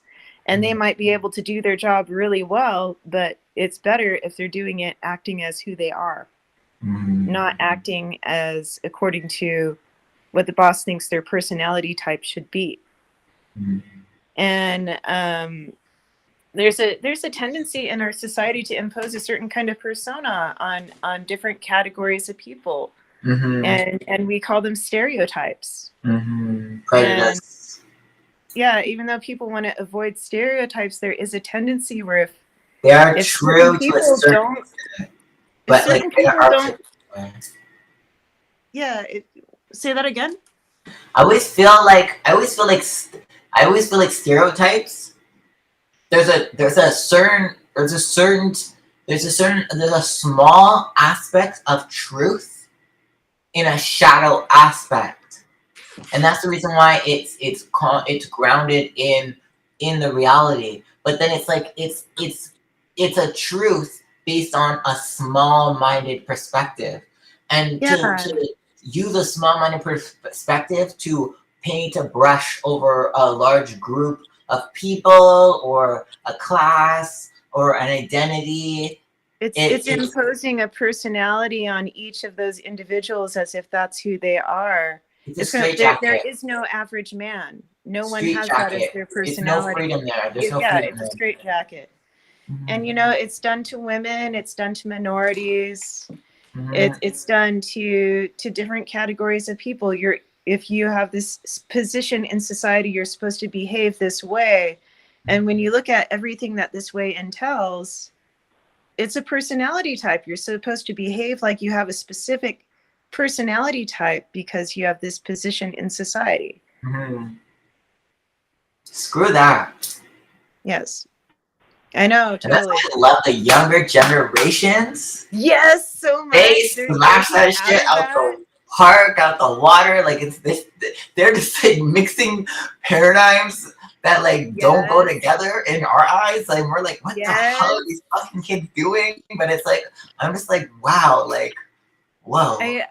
I really feel like I feel so blessed by what they're doing with that. It's like I feel like now really is a time, and I really want to own. I'm really trying to own this in myself, but where my intellectual part of my personality that's very like evidence-based and very reasonable, very rational, where that unifies also, it works in tandem with my heart. It works in tandem and also works in tandem with my intuition and my spirituality, where I don't treat myself where I have to like, okay, I'm going to talk about politics now. I must be this rational, reasonable person, and I can have a witty sense of humor, but I can't have a silly sense of humor if I talk about politics intellectually, because I'm a woman. And women, if they have a silly sense of humor and talk about something intellectual, are viewed as stupid and vapid. Really? Oh, yeah. Whereas men who have a silly sense of humor and are intellectual are viewed as funny and creative and also very intelligent. Yeah, like women, I never seen that dynamic in my life. So I don't know, maybe it's happening more in the US than in Canada, but it's really, really, that happens very strongly here, where women with other women feel like they can be both silly and intelligent if it's someone they know that they get along with. But if they're around men, they have to choose which part of their personality they show. They have to like, it's almost like you're required to forever hide the silly aspect of yourself if you want to have an intellectual conversation and be taken seriously. Or if you want to express the silly part of yourself with that person, it's like you're required to really dumb down the way you speak to that person. Otherwise, they'll get upset and feel offended because there's a silly, funny woman that they really like, and now she's saying intelligent things, and it makes them feel like they're less intelligent and not as good because they were thinking of her as just this silly, not very smart woman that they really like. And now they feel their chances are less of getting something. So they get very upset. Oh, that's weird. Yeah, and it's a really, really strong phenomenon in the United States. People don't talk about it very much, but it's really imposing personality restrictions on women. Like, you're not allowed to be your full self if you want to do this or that. So if you want to be a scientist as a woman, you better don't crack jokes in a public forum with people that know you're a scientist. Don't. Because people can start looking at you as if you don't have very much intelligence and don't know what you're talking about because you used your sense of humor and you're a woman. So, yeah. So for me, it was like a really big decision. And I decided this long ago. I decided this over a year ago that I was not going to do that anymore. I was not going to separate the part of my personality that's silly or goofy or witty and funny from the part of me that's intellectual and rational. I wasn't going to like make it so that I have to act like one person around some people and another person around others in order to have either part accepted. Because then I'm only being accepted as part of a person. Yeah. it's so interesting that I find that like I used to be exactly like that. So I don't understand the experience like specifically because I've never been a woman. So I don't know how it feels as a woman to experience that because of the identity of womanness. I don't know. I don't understand that, and I'm sorry that you've experienced that. But then I have experienced this experience where I'm like I do feel like I have to like pigeonhole aspects of my personality to be able to like communicate clearly or like to be able to like enjoy a certain connection. And then over time, it gets to the point where like I'm so used to being my full complete self that literally like aspects of myself kind of like just shut down automatically when I'm responding, when I'm in communication with somebody that doesn't have like the perspective to welcome all aspects of me. So I never shut up. But if I'm around a person that can't perceive me clearly, I just shut down and I'm very quiet and I don't talk. Wow. And that's not me at all. But it's just like a self-defense mechanism. Yeah. And I wonder what your self-defense mechanism is in regards to that dynamic that you were talking about before. It was mainly that I would have, I might have friendships with some people where I just would not reveal my silly sense of humor. I would hide my silly sense of humor and not allow myself to be as playful. I really had to not have as much fun around these people just so I could have intellectual, deep conversations, because I really love having philosophical discussions about any deep subject: love, nature, justice, spirituality, human nature, the universe. I love it. And I found that I had to really, it's like I could only be a part of myself around most people. And at a certain point in my adult life, I looked at myself and I looked around. I was like, I'm in the closet as being myself. I'm a closet Jenny. I'm hiding from everyone. Oh my gosh! I'm hiding the world. I'm hiding it from the world. Yeah. I was in the closet as an individual human being who had a full personality. I'm in the closet. I'm not letting anyone see. Oh my gosh, we're the same. That's my experience too. And I looked at him like, that's so very unhealthy. It is. It's not good. And it was like, how long do I intend on doing this? Because at first it was like, I really, my motivation for doing it was I didn't want to be accepted in that way just to be accepted. I know there's a universal human tendency to want to be accepted. I'm not saying I've never felt that. I'm human. Of course I felt that. But that wasn't the reason I did it. The reason I did it was because I really had this extreme love for humanity, and I really, really wanted to help people.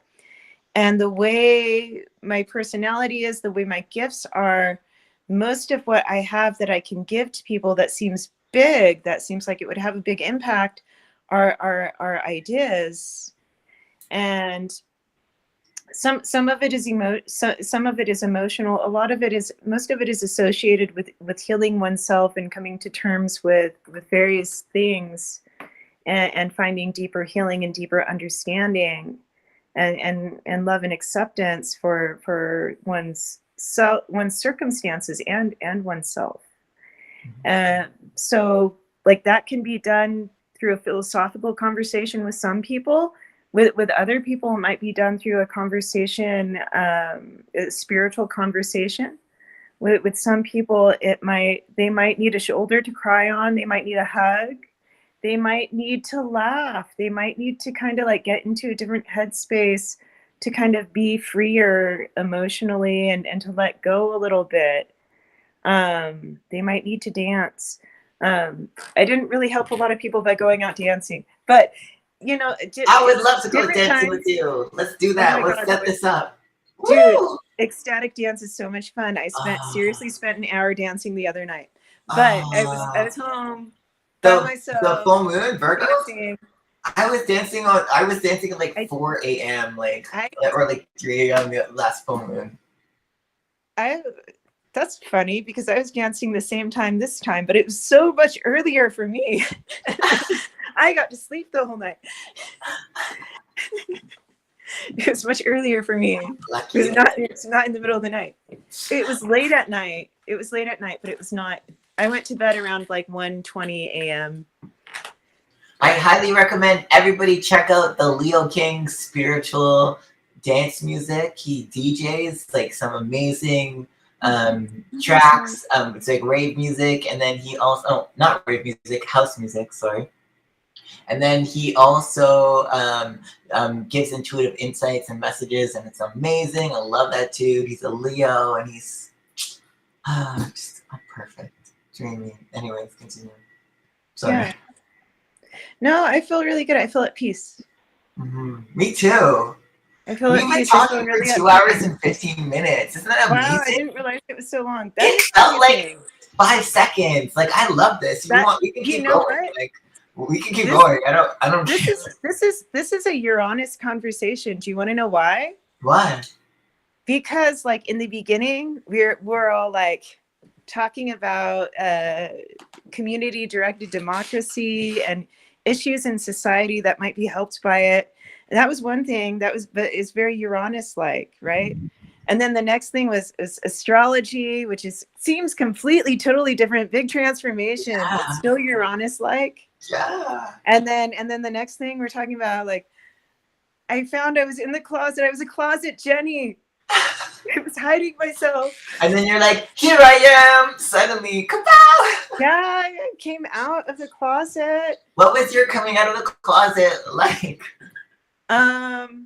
I don't know. This is kind of like this, but like it also, I came out of the closet about multiple things, like, and I did it on the internet. I did it online on Facebook, but my father, who is still technically a fundamentalist Christian, he cares very much, but he is a fundamentalist Christian. He does not believe in astrology.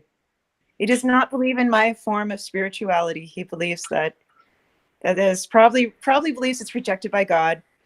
My mother is more open-minded, but she does not believe in astrology. She does not believe in a lot of the spiritual kinds of beliefs I have. She believes in the idea of manifesting, but she is a Christian by choice. She has her church group that she works with. She likes to try to do good things with her church group. I just want to say this real quick. I hope someday that they'll join us and the world will live as one. I sang that song so much. That's one of the songs. I memorized that song to busk, and I didn't make any money. But I sang the song anyways, and I really enjoyed singing the song. It's a great Aquarian song, man. It's a great Uranian song. It really is. That's a really good song. John Lennon was really great. Yeah, I wonder where Uranus was in his chart. I wonder. Well, anyways, before we go off on that, yeah, keep talking. I came out to my parents as Jenny, but I did it really big. I went on Facebook and I put it down, and I said I described my spirituality, which a lot of my spirituality is similar, but not the same as Buddhism. It's more, I feel it's more fluid. Like, I don't feel tied down to any one religion, but there is a lot of compatibility between my beliefs and Buddhism. I believe in enlightenment. I believe in the soul becoming one with the ultimate source of all of creation. I believe the source of creation is aware and intelligent.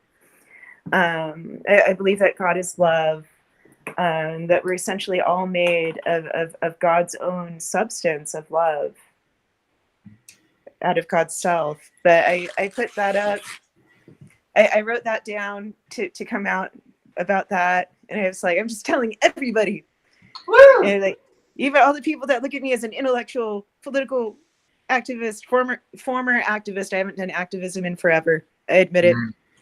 former. What do you but mean? I You're guess being an I'm activist right right now. What are you kidding? Are you kidding me? I'm not a former activist. Okay. I'm saying it right Yes. now. We rectified that. I guess for me, activism is just communicating with people. Right? I open my mouth. Yes, that's what, And then because you have activism that occurs. Uranian aspect. Yeah, I open my mouth and I'm like, what the government is doing is fucked up. And then other people are like, it doesn't matter what party they are now. If I say that, everyone in the room goes, yeah, the government is fucked up. It's fucked up. Yeah, and then They've and then actually go on unified reasons us. why. And then people are like, yeah. Yeah, it just happens when I communicate, when I open my mouth. But I always thought that like there was like this like new world order where like they would like plot and plan and like make like the blue Democrats merge with the red Republicans, and then it would create this like unified purple party that would just control the public and whatnot. But actually what's happening is the Republicans in the public and the Democrats in the public are merging together and betting against the government, and kind of they're creating like they're becoming the purple ones, the purple parties, and they're like just gonna overthrow the government with you see what I'm trying to say? It's like the government's tyranny has created a unified public. Oh, That's what I mean. It's created its own purple party. I see what you're saying, but I think it's even more than purple. It's way beyond just a combination of democratic beliefs and Republican beliefs. It's a lot of people now are starting to see through the veil or see past the curtain and realize that the man behind the curtain isn't who they thought he was. The man behind the curtain pulling all the strings doesn't necessarily have all the solutions that many people thought he did.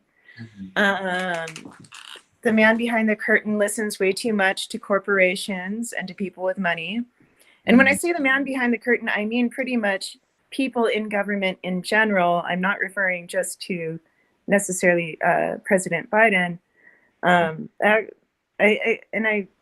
don't want to make accusations, but I'm just saying the person behind the curtain, whoever's running the government, and the people behind the curtain running the people in government, pretty much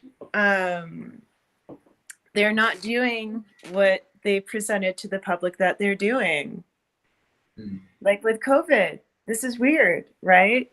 I went to school to be a pharmacy tech, and I had an internship in a hospital many years ago. So I know about sanitation and how important it is in a medical setting. What the government prescribed or what they gave in their guidelines to protect people from a virus was way beyond sufficient for helping to deal with the pandemic.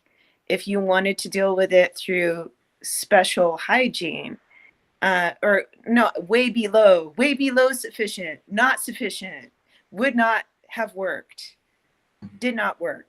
I think I said way beyond sufficient. I did not mean to say that. Did not work. And it wouldn't have, and it shouldn't have been expected to. And then, so I feel like they were just giving the public a security blanket when they told everyone to wear a mask, homemade or not. And when they told everyone to sanitize their hands a lot.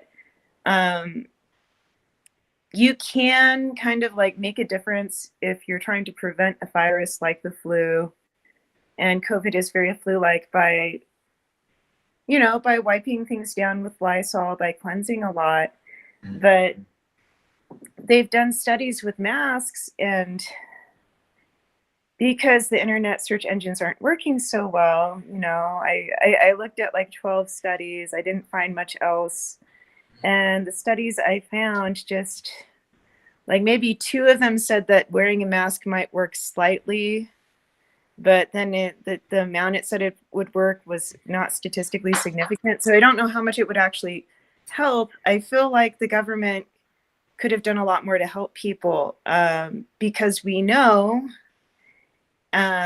that when people go gluten-free and dairy-free, that tends to greatly reduce systemic inflammation.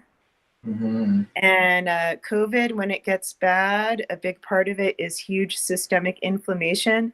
In the past 30 years, tons of scientific research has actually been done on how to deal with and help with systemic inflammation. It's mostly all through diet and That's through been probiotics and through healing that's the been gut. my field and focus of research for the past 10 years. I feel the government should have been talking to the people about measures that ordinary people can take to prevent systemic inflammation, Mm-hmm. to protect themselves, to use probiotics to keep their gut very healthy. Yes. I feel that a lot of confusion has happened around ivermectin. Okay, so this is what I have to say. Can you explain this? I'm gonna tell you point blank. No. I don't know why, and this might contradict what you have to say, and I'm sorry, but I wanna get the correct information. I had access to ivermectin during COVID. I never got sick with COVID, and I was even living with people that worked in the hospital and whatnot. But it's only because I've got a great immune system. But because of the practices that I know. But when I was offered a chance to take ivermectin in case I came into contact with somebody that had COVID or whatever, I didn't feel like it was aligned with me. I didn't feel aligned with ivermectin. My intuition was telling me I shouldn't take it. It told me it was true. My spirit and my intuition was telling me that it would screw up my gut flora, and then it would screw up my intuition. That's quite possible. Look, this is the strange thing about ivermectin. Is in some cases, for some people, it might help them, but not for everyone. And for a lot of people, it won't help them. For a lot of people, it could make it more difficult. This is why ivermectin is an antiparasitic. It's designed to kill parasites in the intestine. In the United States of America, intestinal parasites are way more common than what mainstream medicine wants people to believe. It's common. Pinworms are common. Tapeworms are common. 25% of people tested in one study for pinworms who had them they didn't notice it. They didn't feel it. So they were going around for who knows how long with pinworms, right? So there's people out there in our country who feel like they're healthy. They feel like they're fine. And maybe for the most part, they are healthy and fine, but they have either pinworms or tapeworms, or they have some kind of intestinal worm. Energy leaks. It saps seeping the nutrients that are taking away from your organs and your brain and your ability to process information. Yeah, and your immune system is controlled. Your control center for the immune system for humans is in their gut. So you don't want to mess up the gut with intestinal parasites. So for people that have intestinal worms that would be killed by ivermectin will kill the worms, and it will help their intestine. It can help their body find better balance there, and it can help their immune system. The intestinal worms also will suppress the immune system to some extent, so that you'll get sick more easily and it take a little longer to get better in most cases. With COVID, the worms might make it a lot worse, because COVID goes after the human intestine, which is part of the reason why it affects the immune system badly, is it goes after the human intestine at one stage, creates inflammation in the intestine. When you have inflammation in your intestine, you can get little tiny microscopic holes in your in the lining of your small intestine where you absorb nutrients. And those little tiny microscopic holes can let through particles that are not fully digested, that are not ready to go into your bloodstream from your food. And it might let in some bacteria that also would not normally go into your bloodstream, and also viruses that would not necessarily get in there, like COVID. And so from there, not only might COVID get into a person's bloodstream, but you get partially undigested food particles. the partially undigested food particles will cause, for many people, systemic inflammation, and it can cause an autoimmune reaction. Wow. Do you know what's so interesting? A lot of the clients that would come to me before COVID, before COVID even came up, I was coming across people with this issue. They were And like, probably I was living intuitively picking it intolerant. up. I didn't know what COVID was, right? And then even during COVID, I've been doing energy sessions on people that weren't diagnosed with COVID, but I was like, there's something wrong with food particles entering your bloodstream through your intestines. And I was intuitively picking up on that. That's what COVID does. I didn't know. COVID I didn't does know that. And when COVID causes that, it causes systemic inflammation. A lot of times it can be subclinical, which means that a person might start developing, they might seem sick and feel sick, but if it's subclinical, that means that if you do a blood test, it won't necessarily show up in the test that they have inflammation yet. If someone gets a really bad case of COVID, eventually it will show up, but it'll show up when it's really, really bad. It won't necessarily show up in the earlier stages when it's easier to fix and easier to heal. But yeah, COVID is not the only thing that causes the issue where those undigested food particles get into the bloodstream. That's also caused when someone has a food intolerance, usually linked to gluten, which is a form of protein that occurs in wheat, rye, and barley.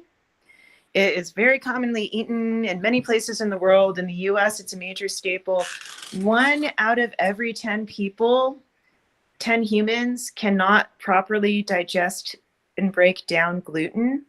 Now, pre-COVID, most of those people would seem fine, but what science found 30 years ago, and we have a branch of medicine dedicated to this now, if you want to look it up, functional medicine, look up functional medicine, chronic illnesses, or functional medicine, gluten intolerance. I'll write it down and maybe he can send it there, post it. So actually, I can type this in right now. What I search? What were those? Functional medicine. And these people are very heavy on science. They're very, very heavy on Western science, which is surprising, but they're people that really love Western science, that also love natural medicine, that are doctors. And what happened is no one was listening to the medical scientist back in the 90s when they figured this stuff out. And before Google, the search engine, was damaged, when it brought up good resources, a lot of people cured themselves of various illnesses, particularly neurological, that had developed because they had a gluten intolerance and other food intolerances, where this phenomenon happened, where partially undigested food particles got into the bloodstream, and it caused a chain reaction to where the body didn't know what to do with these strange food particles. They didn't belong there. And so the immune system would become hyperactive and hypervigilant and would try to attack some of the food particles. And then it would look for anything that seems similar. And sometimes it would find proteins in the body that looked similar to those food particles. There's a protein in the myelin sheathing of the nerves that looks very similar to some forms of gluten, and also very similar to some partially undigested forms of casein, the protein in milk. So for people who have an intolerance to either of those foods, which the best way to test it is by testing your diet, staying away from those foods, and from foods that are common food sensitivity foods, for 4 to 6 weeks. And then you introduce one food at a time back, and you give it like a couple of days to see if there's a reaction. And you keep a food journal. You write down everything you eat, write down the time. The time doesn't have to be exact, but then also write down whenever you experience symptoms of whatever your chronic issue is. Most of the time, it's caused by a food food intolerances and a reaction to those foods.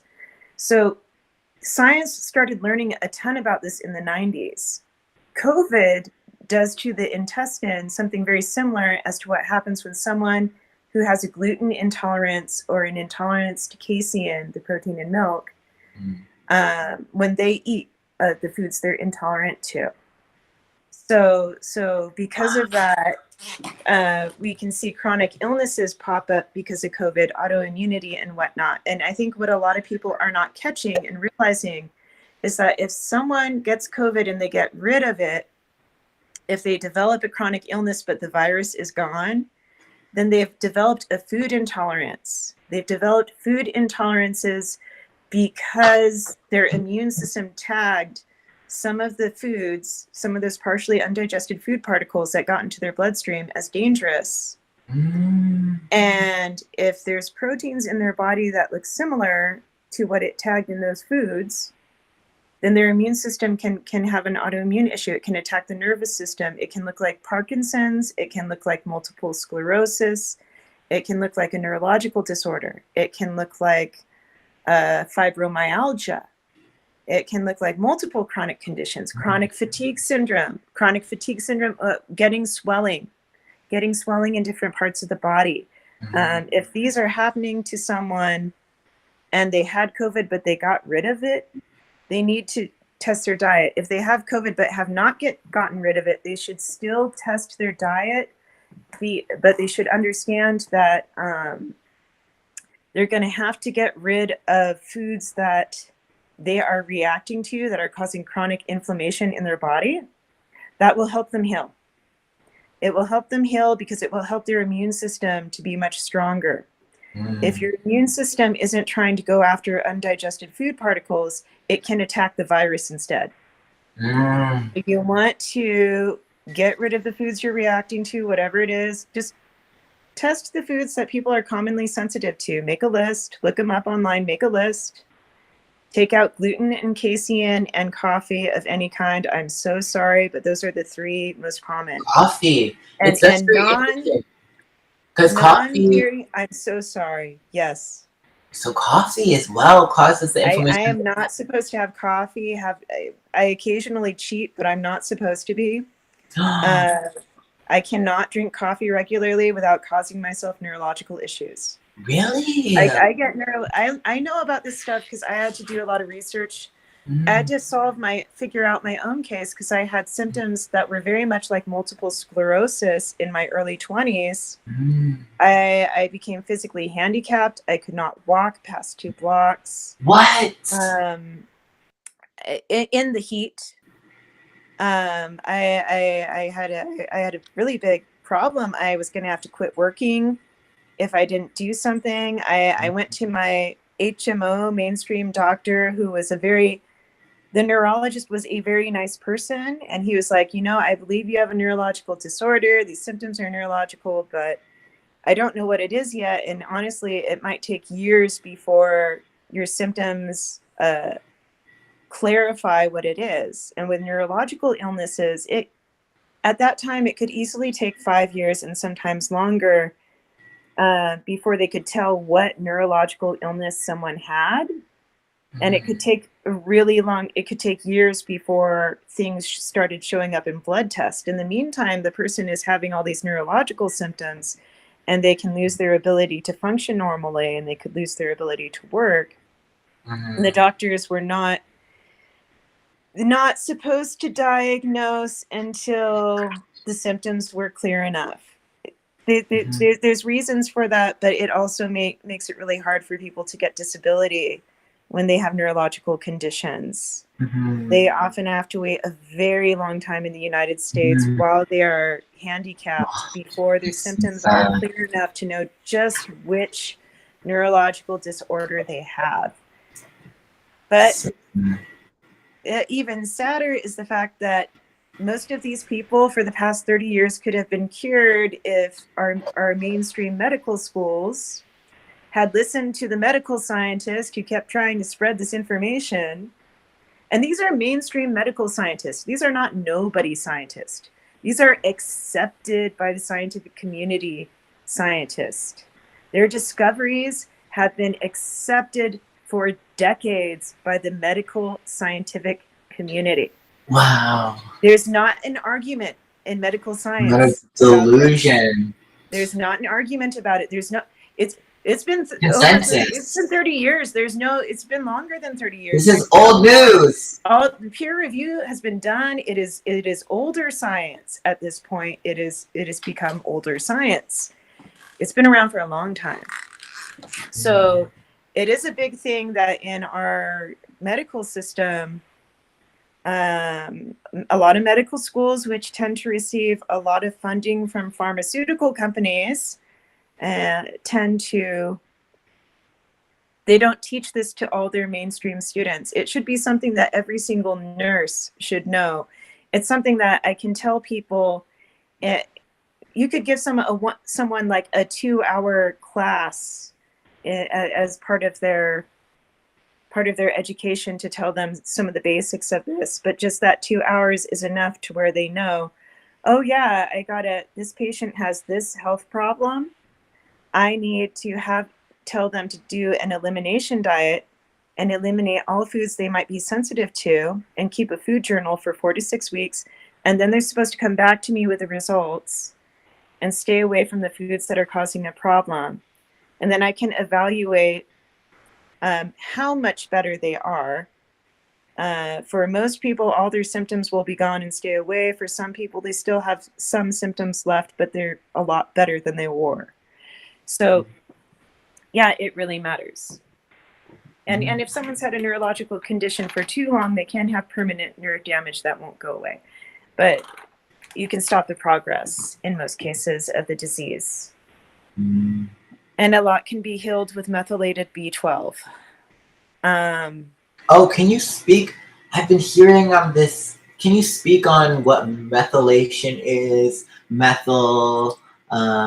and methylated B12? Can you speak on this? Because but I want to wrap up real quick what I was saying with COVID. Yeah, so with COVID, what I'm trying to say is we have 30 years of science to help people that have systemic inflammation in their body because of damage to their intestine that's similar to COVID.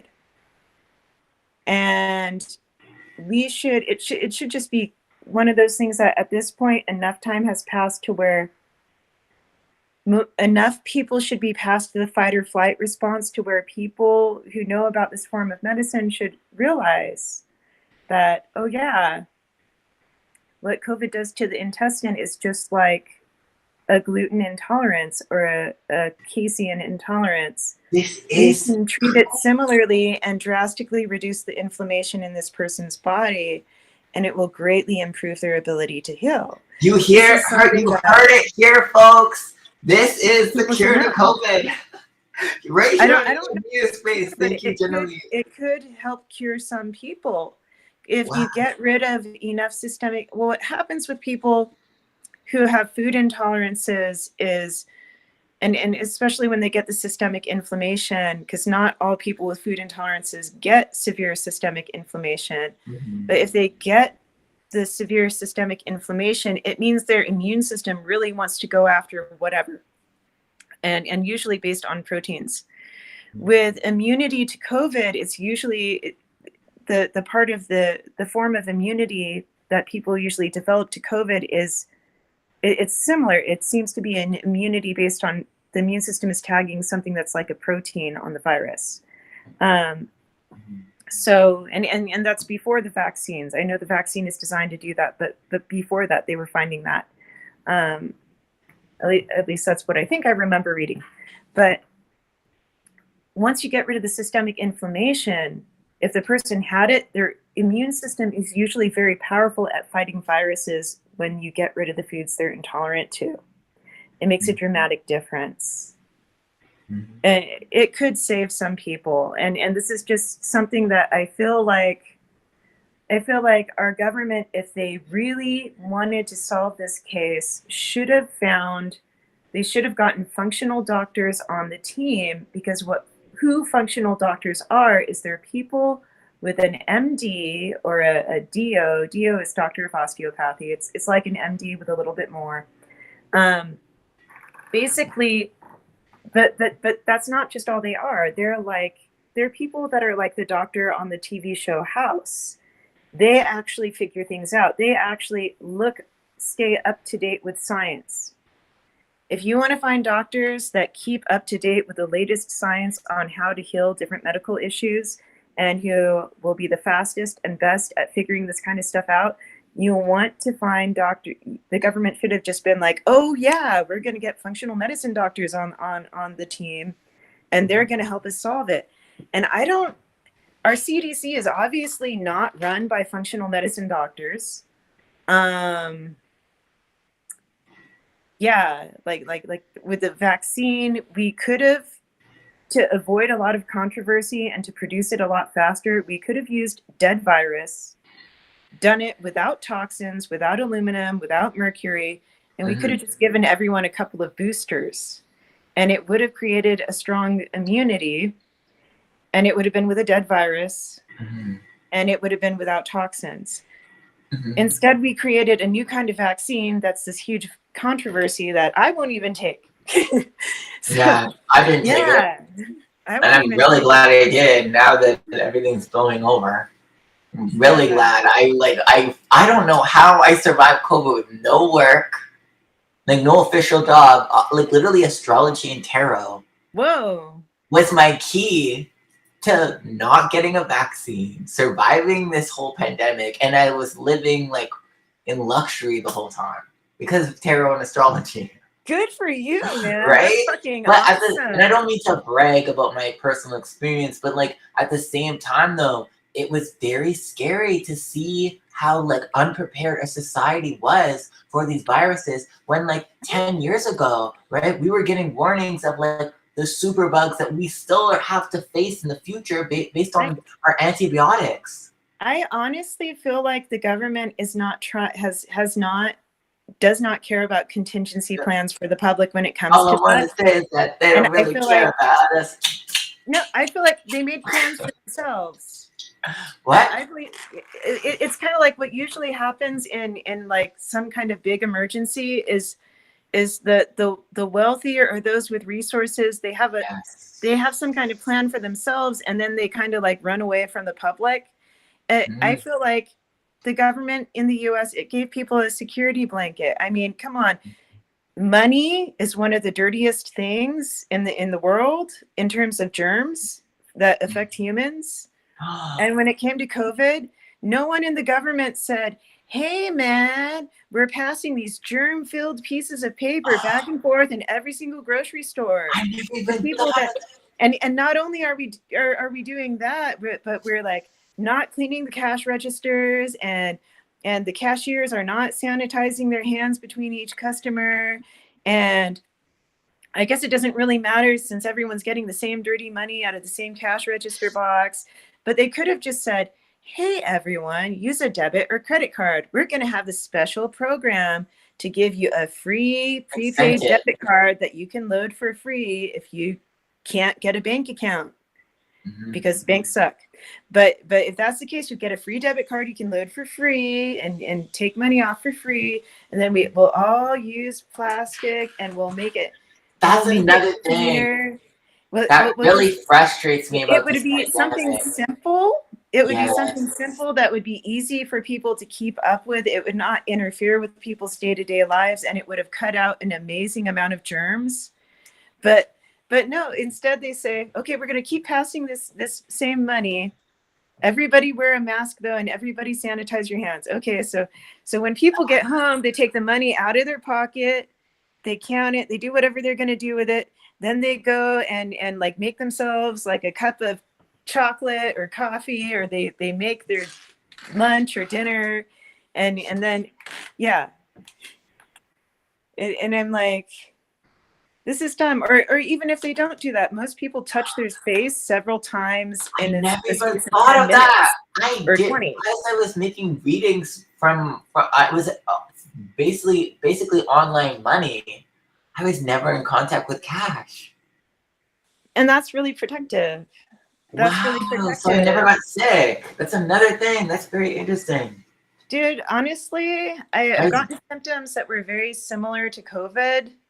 I do believe the virus can be dangerous, but it's a weird virus. If it gets into the bloodstream, if it causes systemic inflammation, it can damage internal organs. It can be very dangerous. So I don't want to be like, oh, I don't care. It's not a big No, deal. But at the that's same what I mean. time, Yes, I did. I I still feel was there careful, has but to at the same be, time, you just have like to be any other realistic virus. about, you got to be realistic about what you can sustainably do. Mm. And as a human being, and feel okay with your life and yourself. And for different people, the answer is really different. But there are people who feel like, because you know how there's different love languages. Like there's some people only really feel like they're receiving or giving love if they touch, if they give a hug or something like that. And some people need Time, some time, people need time. responsibility, acts of service. Yeah, there's different things. Well, all the touchers and huggers, I can speak from experience. Like if they can't touch anyone, can't hug anyone, except for like maybe they live alone, maybe they live with one or two people. But for them, it would be like, it would probably feel like psychological torture to Yeah. never hug or touch another person. And what I think is people don't realize that different people are going to have a very different experience with how COVID isolation affects them based on, because we all have different, very unique nervous systems. We're the same. We're humans. There's a lot of similarity, but there's a lot of difference. There's a lot of differences. Configurations. Yeah. Also, another thing, real quick caveat. What you just said, how you associated love language and like touch, the need for touch. All of a sudden, my mind was trying to figure out like the astrological associations between love languages and the elements of the zodiac sign. So I was wondering if like maybe the people that are touch have the love language of touch are like Earth sign dominant. I don't In their know. aspects of their chart. I don't know, because I'm a strange one. I mean, I'm a Libra. I feel like, which is an air sign. I have Aquarius rising, which is an air sign. The Earth? I have almost no planets in Earth signs, but if I look at the houses associated with Earth, the 10th house, my 10th house has Neptune in it, in Sagittarius. And my 10th house has Uranus and Venus conjuncting the cusp. What's in your second house? My second house has my moon. Sixth house? So my 6th house has no planets, but it has my north node. Oh yes, so then you have all three. So you have a grand Earth trine. In regards to the house aspects. But it's not really though. It's like an invisible. It's because it's the house, so it's not. Doesn't really count. But it means those areas of life are really emphasized in those ways. So like, oh, interesting. Very interesting. I'm gonna look into that. Maybe I created a new system. You've seen it here first, folks. Anyways, continue. Another thing. So much innovation. This is a very Uranian conversation, and I'm loving it. Thank you so much. Dude, how this happened? She just called me randomly out of the blue, and then I just came up with this idea, and then this is what we're doing, and we're 3 hours in a beautiful conversation that it's gonna like benefit so many people because we're hitting so many awesome topics. I hope it does. And it's very Uranian and it's very Aries, because it's like it's jumping all over the place, but it has like an overall Uranian theme and an overall. I love it. Thank you so much. Thank you so much. It's so awesome. Yeah, I'm glad we could do this. So like, okay, go back to the. I cut off your previous thoughts. I don't remember what I was saying. Darn it! Oh no, me neither. Darn it. Okay. Well. Oh, I was talking about COVID. Yes. I feel like I pretty much I'm almost done wrapping it up. Okay, yes, so please. So I feel like that can really help people to just do an elimination diet. And if you don't know how, if you want it written in a clear way, just look up functional medicine elimination diet. And if that doesn't give you a good answer, look up Dr. Axe. Axe spelled like a hatchet, just Axe, A-X-E as in even. Look up Dr. Axe elimination diet. Because, and the reason why I would recommend looking up what he says is because he's a very well-educated functional medicine doctor. In the past, I have seen some very good articles on that on his website, and he speaks in a way that is very, very good for the general public, where he says it clearly, he says it in a way you can understand, and you still feel like your intelligence was fully respected, and you don't, yeah, it's good, it's really good. I just sent it as a He'll comment. give you very easily usable info. It's very worth it. Do it. Thank you very much. I love resources. Oh, you're welcome. Thank you. I love, and then I'm sure my audience will too. Yeah, and oh, by the way, I don't get paid anything by Dr. Axe for saying that. He has been one of my favorite resources to look at when it comes to functional medicine. And I don't recall him saying any of the things I've said about COVID in this discussion. It's just that what I've said about COVID comes from applying my own knowledge and understanding of gluten intolerance and systemic inflammation and how it can affect the human body and immunity, and looking at what COVID does and looking at just the striking similarity. I mean, the virus literally is acting like gluten on the intestine as someone who only on people who are not necessarily gluten. So yeah. So it's interesting because I felt like I was in the spot that I was in. I was kind of getting like pressured to like take ivermectin, and I didn't want to. Yeah, I was seeing like the negative effects of it on other people that were taking it. So then I came up with it wasn't me. I channeled an ivermectin substitute or a COVID protocol. Here's what I came up with. So 1/3 of a cup of castor bean oil warmed. No, wait, 1/3 of it. No, 1/3 of a cup. That doesn't make any sense. Well, anyways, I'll just say it. 1/3 of a cup of castor bean oil warmed. Half a. Okay, so I'm gonna say one teaspoon. I don't know why I put cup. One teaspoon of castor oil. Half a teaspoon of black cumin seed oil, 6 drops of edible turpentine oil, essential oil, a Divine Essence brand, because that's the one where you can add to your bath water, you can add to your water, and it's not going to be poisoned.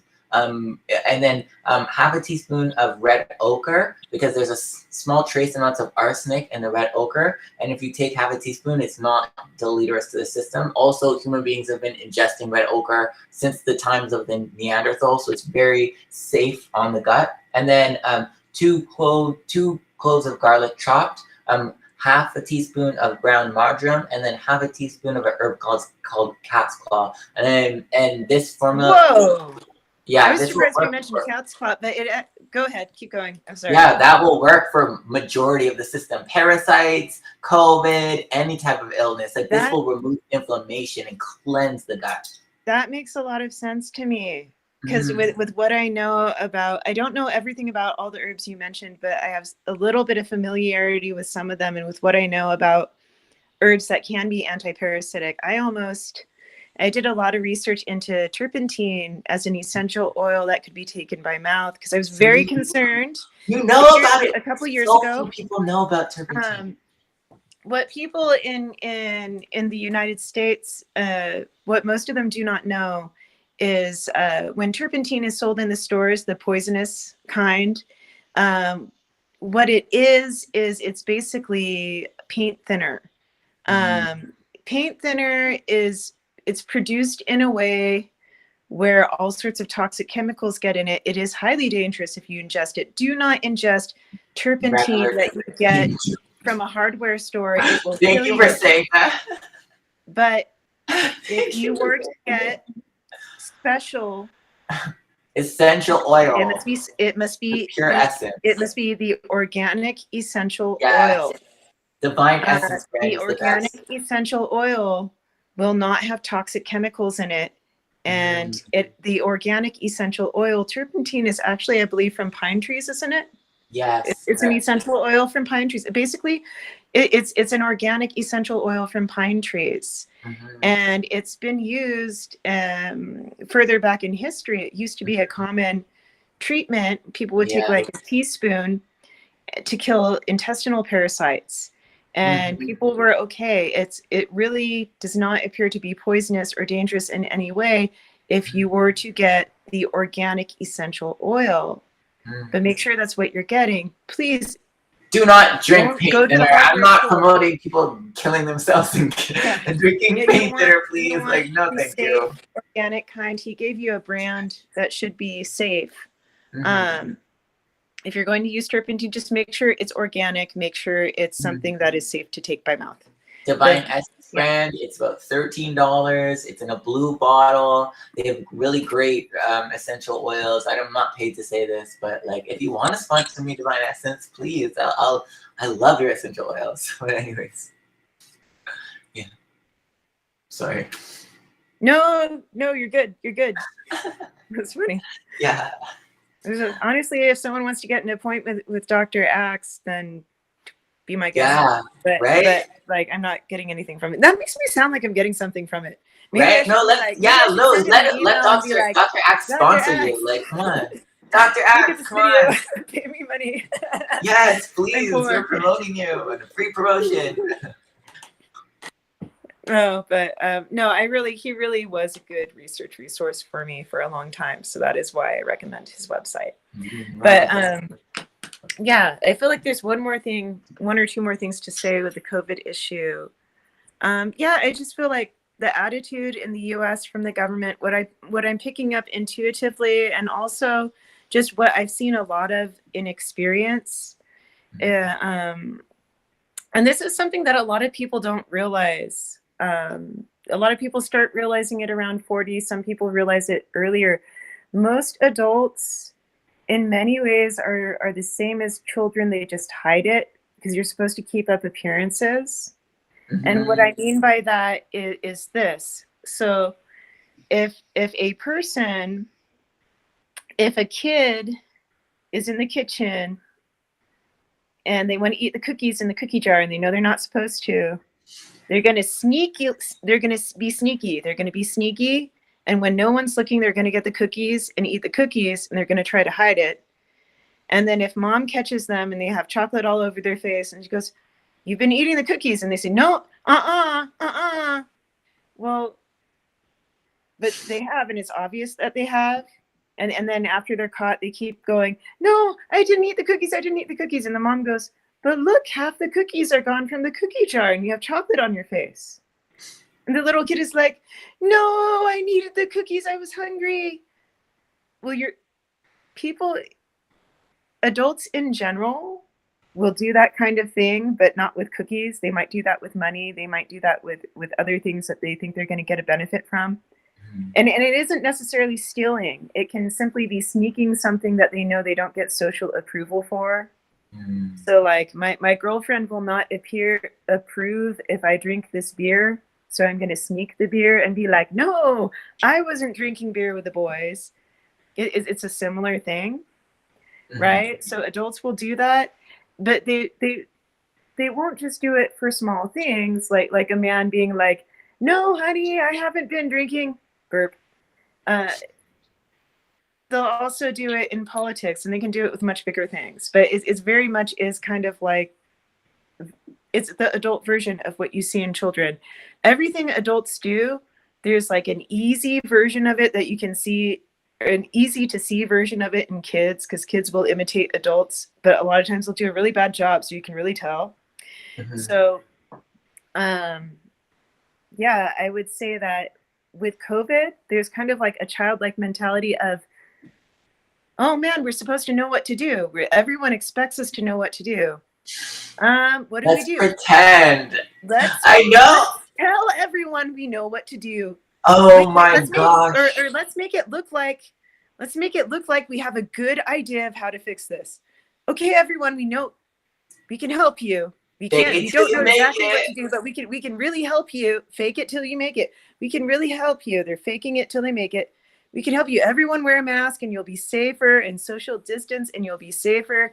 We're going to keep doing this and we'll all be safer. Remember when they were reusing the masks? Remember when they were reusing the blue plastic masks because there was a shortage, and they were like trying to sterilize them, and like people were like re-wearing masks that had like makeup on it. Yeah. In the hospital. Man, that's terrible. That's actually, yeah, I actually feel like that's more unsanitary to reuse a mask. Right. That much in the hospital. It's not being places. I'm like, what? Because if there are germs on the mask and the COVID, the virus will stay on, it'll stay on surfaces a long time. If they're still on the mask and you put the mask on, you put the germs on your face again. So you're never going to get better. You're going to keep reinfecting yourself, which means you're more likely to infect people because you'll be reinfecting yourself. Mm-hmm. 2, if you have this mask with the COVID germs on it and you're walking around the hospital, that's kind of a risk. Mm-hmm. What if you go like this and without thinking about it, right? Which almost every person will do this without thinking about it, or scratch their nose without thinking about it. Yeah, like seriously, if you watch yourself over a 10-20 minute period, we all touch our faces a lot. I touch my face constantly. Yeah, like we all do it. It's really hard to stop. A healthcare practice to keep everyone safe, where everyone has to train themselves really well to not touch their face, is going to be really hard to be effective. Also, another thing that's so interesting though, I don't know why I've had so many, to bring in this caveat, I don't know why, like I've always had like this weird thing, especially through the thick of COVID. I would just like sit in my room and I would say COVID, and I'd be like 19, like I'd be like community, and then I'd say vid, and then I'd say video, and then I'd say 2019. A community video in 2019. And I don't know why I would say that over and over and over and over and over again in my mind. It was just like I would play it and I'd be like, what the heck is this? Like it's just like, or like like conspiracy vid, like video, like started 2019. It's like it's just like a conspiracy of media that began 2019, and like I was getting that like at the beginning, like back when like it's conspiracy of a video conspiracy that began in 2019, like literally. I feel like it's kind of sounds like a mini description of this video. Yeah, I know. Now we're like, we have now entered the Twilight Zone. There is no time. Everything is actually happening already, all at once. There's actually one thing, the present moment. And every time the present moment shifts, all of time shifts with it. Ooh. I love hearing that. I love the sound you made. That's cool. Thank you. I was thinking of that sound effect before I started. Oh, you planned that. Good, nice. That's hilarious. That's cute. So, you had one more point to make for COVID. Mm. Or one more topic. Or one more. I think. I feel like I'm done talking about that aspect. I just feel like the U.S. government really the federal government doesn't know what it's doing. People like in smaller positions in local governments that I've spoken with when I was hitchhiking. I know I was hitchhiking during COVID, but I was hitchhiking in areas where a lot of people did not ever wear masks. I was really irresponsible. Sorry, and I didn't get sick, and I didn't get other people sick, and like I just lived my best life during COVID. I don't know. I feel like honestly, our society was let me make my point first, otherwise I'm going to go away from it. Yeah, I just feel like the government just really didn't know what they were doing. They could have, like I said, had everyone use plastic instead of bills, and that would have cut down tremendously on the amount of germs transmitted.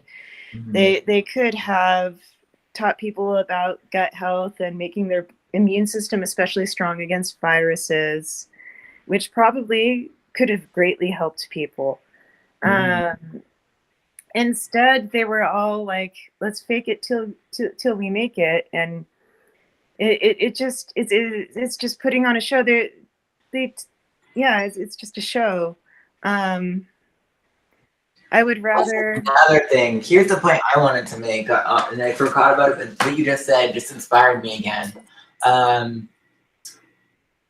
I like in my life, I've experienced a lot of setbacks, but and a lot of setbacks that would make people spiral down into misery or giving up or anything. But whenever I come across a setback, I take it as an opportunity for innovation. And I feel like the whole COVID experience was a huge opportunity for society to experience greater innovation with this idea of a virus that we don't necessarily know how to contain it from the traditional methods. There were so many alternatives that could have worked, holistic medicines. There could have been a new change, like you said. There could have been a new. We could have used COVID to change our financial system and move more into a cashless society. Which I saw the Bitcoin. Sorry. We could have gone towards home-based businesses. Which we did, though. We kind of did. Yeah, we did, but we could have, I feel like the government could have stepped up and helped people that were lower income, that were not already making that much income, but who qualified to start their businesses. Because that's how this is how you build up the economy, is you help the people who don't have money to make money. That's how you rebuild an economy. If the people who don't have money aren't able to lift themselves up and make money, then what you get is you get a recession or a depression. You get a crash. You need to have programs to help these people do what they want to do with themselves, that's good for themselves, and start a business that's healthy for society. Oh, my body's rocking. I don't know what's going on. I feel a very interesting energy in my spine, and I just feel like rocking back and forth. I feel like a kundalini energy of it's like my body just wants to start swaying, and I feel like if I surrender to it, I'm gonna start feeling bliss. I'm just feeling the undulation and the wave of the universe right now. It feels so good. I don't know what's going on. It's like the vortex we're in. It's just so loving and truthful and awesome. I feel like there's something more to say, but I don't know what to say. I feel like it's related maybe to Aries and to Uranus. Aries. I don't know. Oh wait, here's another thing. How do you think? So you're somebody with a very strong Uranian aspect to your chart and your energy, personality, and who you are, your being. What has been your experience of Uranus and Taurus? And based on what you've seen of what it is, what can you share? And then also, where do you think Uranus and Taurus is going to affect us in the future? Okay, so this is something I want to say. So when I look at Uranus, and also could be tied to COVID later. So continue. Oh, I don't know. Maybe I don't know. Maybe let me go with the flow and see what happens next. Let's go on this canoe ride. Let's see how the water rapids are. Yeah. All right, let's go down the river. All right, see where the river goes with the flows. Okay, so let's see, COVID, Uranus right now.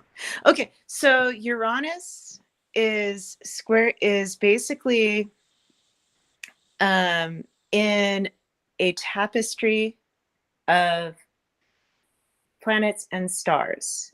And what I mean when I say that is that each of the planets in our solar system, their placement, if you look at them in the chart where they're at today or in a birth chart, they're all connected, even if they don't have a direct aspect to each other. There's a connection. It's like it's all one thing, like a piece of cloth or like a tapestry. Each planet is a piece of the picture on this tapestry. Your Saturn and Uranus were squaring for a long time. They're not squaring right now, which is almost weird because they were squaring for a very long time. But when they squared, we also had, and I'm gonna take a view at, as I'm talking, at the slow moving planets, because the slow moving planets, they're like a part of the overall picture that it moves slowly, so it's kind of like the background environment to everything else that happens with the faster moving planets. It kind of like gives your background, like whether your background is forest or desert or the ocean or a river, they give your background.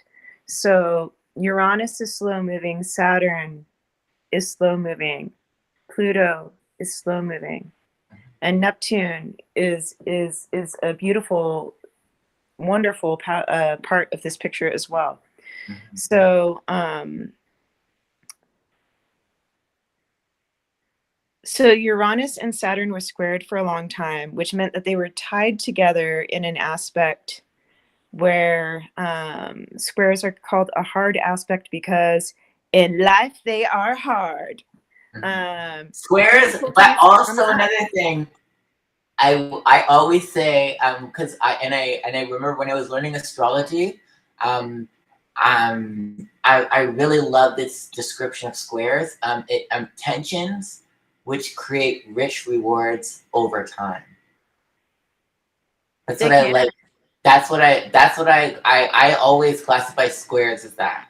I know, and depending on the square, it can be a very harsh aspect. I have Pluto square Saturn, and so that's a very, very harsh aspect. You told me before. Yeah. Ooh. So I know a square. Ooh. So squares I see as being like, because when you look at each planet and you look at everything that the planet is supposed to represent in its positive and negative aspects, squares and oppositions tend to bring out the negative aspects of the planets. But what I found has helped me to resolve squares is when I look at kind of like what I would call it, like the positive coincidence between those two planets. So where they both have a positive trait that is the same, or that you can find a way in your life where it is the same. For example, Saturn is related to order and laws and system and structure. And it's related to organizing one's life and organizing anything and organizing one's time. Uranus and Saturn is kind of like, it's related to the status quo aspect of that. And it's related to the third chakra. When Uranus is related to the throat? Uranus is related to the throat chakra, the crown chakra, and the third chakra. It's related to being the third chakra, the throat chakra, and the crown chakra. It's related. What's the difference between the third chakra and the throat chakra? Okay, so the third chakra is where we have our beliefs, our mental constructs about how reality is. Where is that? The third chakra. Where's solar plexus? So it's solar plexus. The belly button and below the heart. Solar plexus. Solar plexus is a third? Yeah. Oh, going up. I was going up. Okay, I was like, what? I was like, the throat? I was like, that's where you put your beliefs? I was like, let's express them. I was like, I don't know. No, Okay. no. So yeah, no, it's solar plexus. So it's related to your solar plexus. So solar plexus is where we have all our beliefs, our belief structure, our belief system.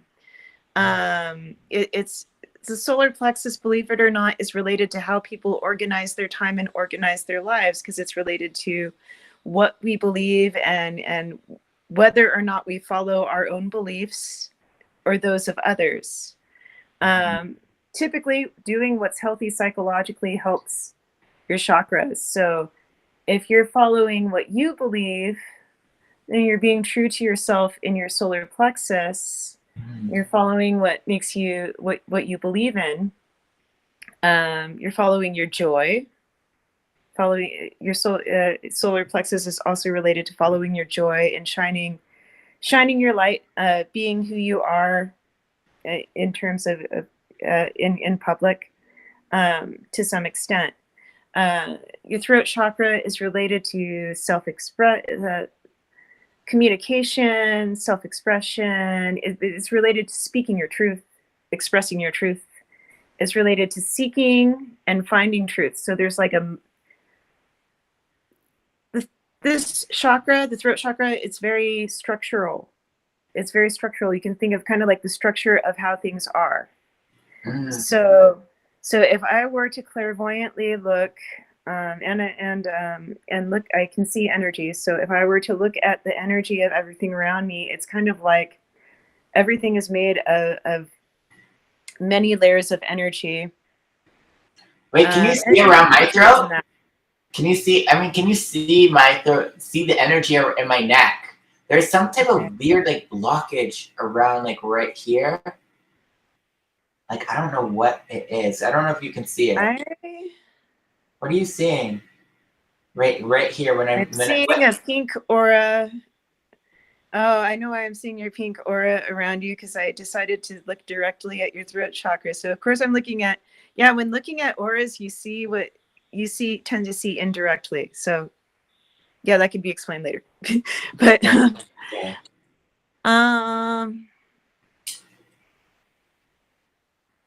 you have such a beautiful pink color to your aura right now. It's so pretty. No, your aura looks so awesome right now. But that aura, I'm not seeing your pink color, that pink pastel color is very Uranian. I'm feeling like you're reconnecting me to my Uranian energy that I had like around like 2011, 2012. So thank you for that. I'm getting all access to all the research, all of the information, all the innovation. You're like waking that up in me. So thank you so much for the conversation, for your presence, and for this gift. It's an honor. Yeah, I can't see your chakras right now. Yeah, maybe if you're not on a live feed. Yeah. Maybe later on but yeah, right now I feel like I'm in a different space. But yeah, I'm seeing your aura, and I'm seeing your pink aura move around, and I'm like, oh, it looks so awesome, and it moves around and jumps around like you, and I'm like, oh, so yeah, that's super cool. It's really cool. Yeah, I love how people's auras, they're kind of like, when you can see auras, because auras will move, they don't stay perfectly still. It's like the field moves and vibrates and changes color, and sometimes it almost jiggles sometimes, and it's almost like in addition to a person's facial expression, and in addition to their body language, and it's cute. It's very cute and adorable. It's like a much prettier upgraded version, as to if everyone had really cute puppy ears and a doggy tail, but it's like a much more upgraded, prettier version, but that's much more expressive. But it's really neat to see. But yeah, you have a wonderful aura. His aura is beautiful. So anyways, what was I saying? Oh, you asked me about Uranus. Okay, so yeah, and COVID, tied into COVID. Uranus and Taurus. Okay, so let me go back to what I was talking about. Okay, so the planets have a dynamic with each other. There's always a dynamic. It's almost like there's one fabric that makes up the whole chart, and each of the planets, they're a part of the fabric. And so they all affect the bigger picture. They're all a part of the picture. So Uranus was squaring Saturn, and they're both related to structure. Saturn is related to laws, order, government, rules that people make for themselves. It's related to people being an authority over themselves and telling themselves to take steps and follow plans and do their duty or whatever it is they're trying to do. And there's more to it than that. It's related to telling yourself what to do. So in a sense, it's related to personal willpower, but it's related to structure things. There's different forms. Piscean willpower is I think more powerful, but we're not going to argue which is more powerful. Okay, so anyways, What? Let's move on. Okay, so wait a second. Wait. What is this? Vladimir Putin. Vladimir Putin is asking, "Are you a homosexual?" what? If you have to ask that question, I am a bisexual. One of the things I was trying to get at when I was talking I about love to out to my parents on Facebook. No, it's online. I put it on Facebook under my name. Yes, no, but I don't know who he was talking to. But if you have to ask that question, then you don't deserve an answer. Oh, I guess you have a point. He's trying to throw everything off topic. Right? We're talking about astrology. There we go. I love you, troll. I love you. We're talking about beautiful things. He's trying to detract. Yeah. Oh, who cares? Yeah, that's its own beautiful subject, but we have other things we're focused on right now. Yes. So, but that's a very Uranian subject you go too. Talk about that with your friends, create your own forum, have fun. Yeah. That's a very Uranian question as well. Very Uranian topic. It is. But continue. Okay, so yeah, I was trying to say, so when you look at the planets, they're all connected to each other. They all affect each other. They're all a piece of the big picture. So Uranus, I don't know, I kind of feel like am I going to be able to finish this sentence? But okay, so I'm going to say this. So Saturn is related to structure, government, and laws, and is related to the status. It's associated with status quo. It's the structure that you have now. It's the structure that you have in the present moment. Whether you like it or not, whether there's something good things about it, bad things about it, it's the structure you have in the present moment. It's the way your time has been organized in the present moment. Uranus is creativity, individuality, owning who you are as a person, fully being yourself, and not letting anything suppress who you are deep within. So Uranus will rebel. It will start a revolution. Again, oh, that looked terrible. It will start Uranus will start a revolution. There have been good and bad Uranian revolutions. So tyrants. Uranus, they can be tyrants. Well, there was democratic revolutions have been associated with Uranus, but so have fascist revolutions. Both kinds have been associated because Uranus has a very strong rebellion aspect. It's just revolution in general is associated. Good, bad, wonderful, beautiful, ugly, whatever it is, if it's a revolution, it's associated. Usually Uranus will play a part in it. But Uranus is basically, with Uranus, the challenge this time in Taurus because of the square was that, which the square has recently passed, so it's no longer active.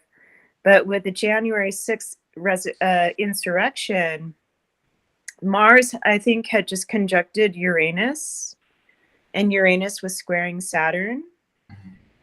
And Mars is named after the god of war for a reason. It can bring out conflict. It can definitely bring out aggression. Story of my life. So, not the aggression, but the conflict. So you had like all this energy that could bring out conflict and aggression.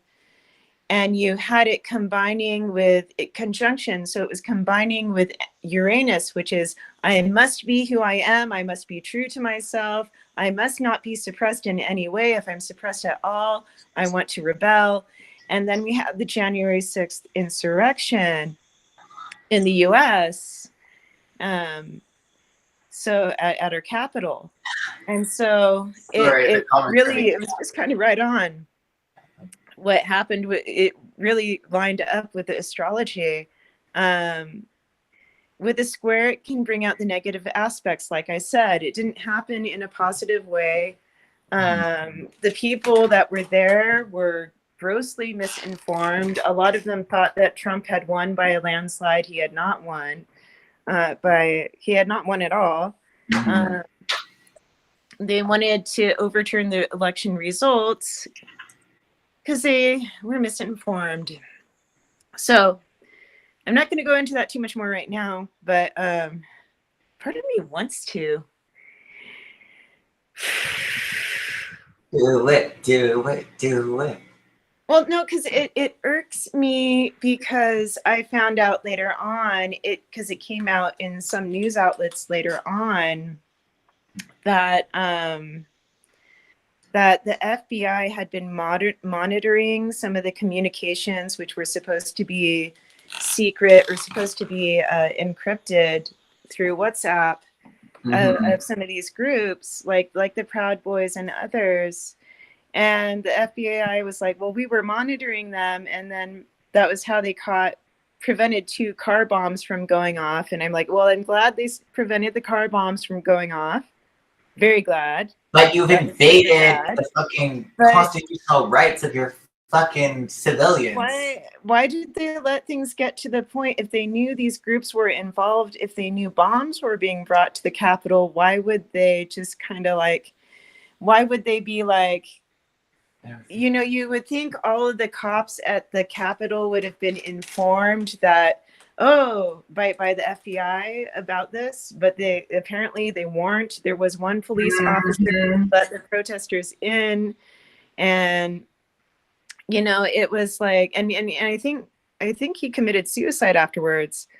I could be wrong, but I think that's what happened. But it's like, you would think the FBI, having this information, you would think they would tell the police that are supposed to be at the Capitol, right? It just the whole thing looked very shady, very, very shady. So I mean, there's that, but you can kind of see how like each planet kind of like shows a piece of the picture. You had Mars representing warlike energy, in this case, aggression, very aggressive. And then you had Uranus's rebellion, saying like, I will not be suppressed no matter what. And the idea of I will not be suppressed no matter what, it can come out in a wonderful, beautiful way, and it can come out in a not so good way. It can come out in a terrible way. So in that case, it came out in a not so good way. But there was a square with Saturn, and squares can bring out those kinds of things. What I found with myself when I was working through my own individual stuff at that time, because people are all affected, whether they realize it or not, by the energy of the planets, and it affects their individual lives, whether they know it or not. You don't have to be aware of it to work through things or fix things in your life. It's like but the air. It's the air you're breathing if you're alive. It is there. It's kind of like oxygen in the air. You can't see oxygen, but it's still there. It's there. Integral part of your life. Yeah. You don't need to believe it. Yeah.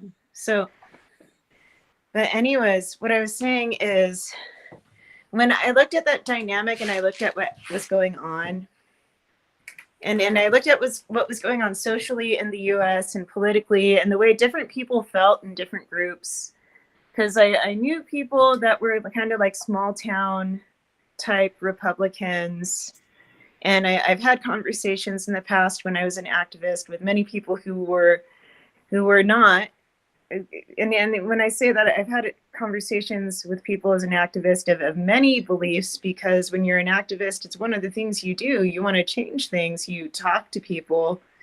You don't say, I'm never going to talk to this person because I disagree with their political beliefs. You say, I really want things to change.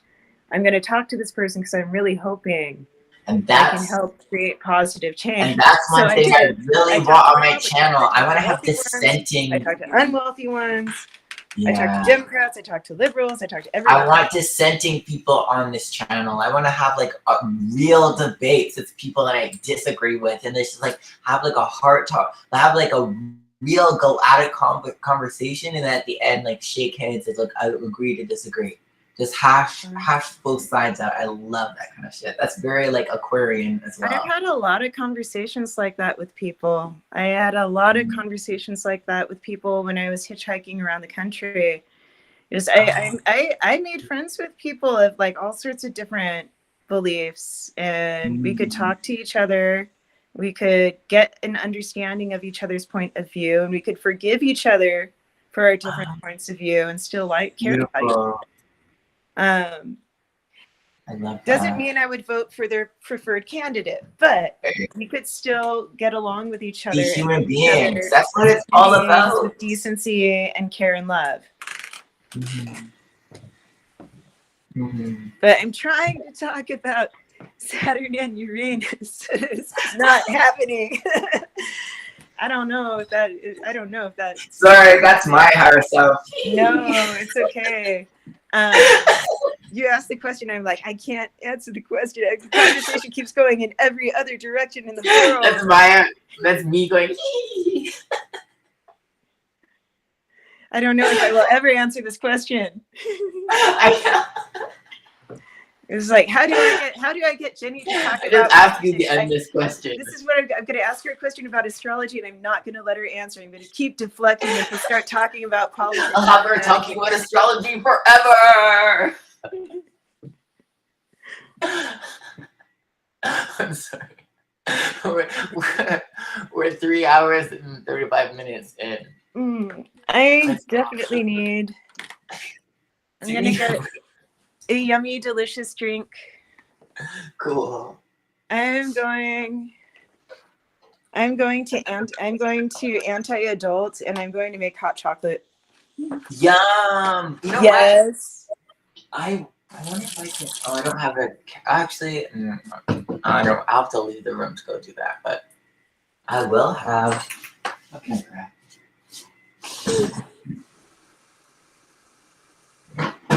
No, I'm not. Mine's not going to be as fun. I'm just going to drink some spirulina water.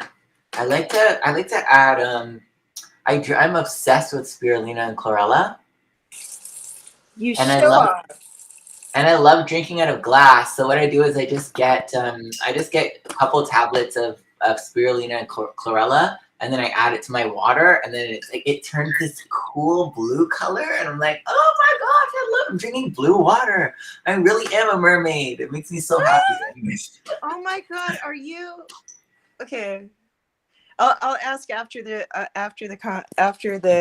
live session, because it's not that personal, but it's kind of personal. Oh no, it's okay. I'm an open book. Ask me anything. I don't care. I'll ask you later. We could talk about it later, because it's more like a soul origins thing. I was like, wait a minute. Cool. Now that we're talking about this question. I'm sorry. That was a slip. What am I saying? That just threw me off. The siren. One of the Sabian symbols of Aquarius is the siren, and a lot of people don't recognize that. Like, what? Yeah, no you can way. get yes, and yes, and people don't realize, like, even though Aquarius is like groups, humanitarian efforts, and everything, you're supposed. The only way that you'll survive the Aquarian age is if you're an informed, enlightened individual that is in harmony with a collective, empowered society.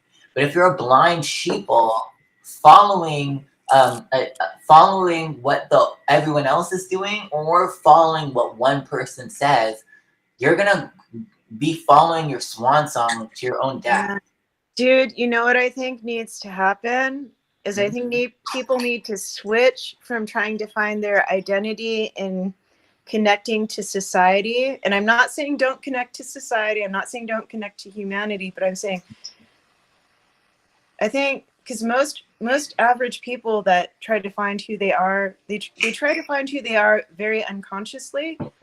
And it's hard to find it that way, obviously.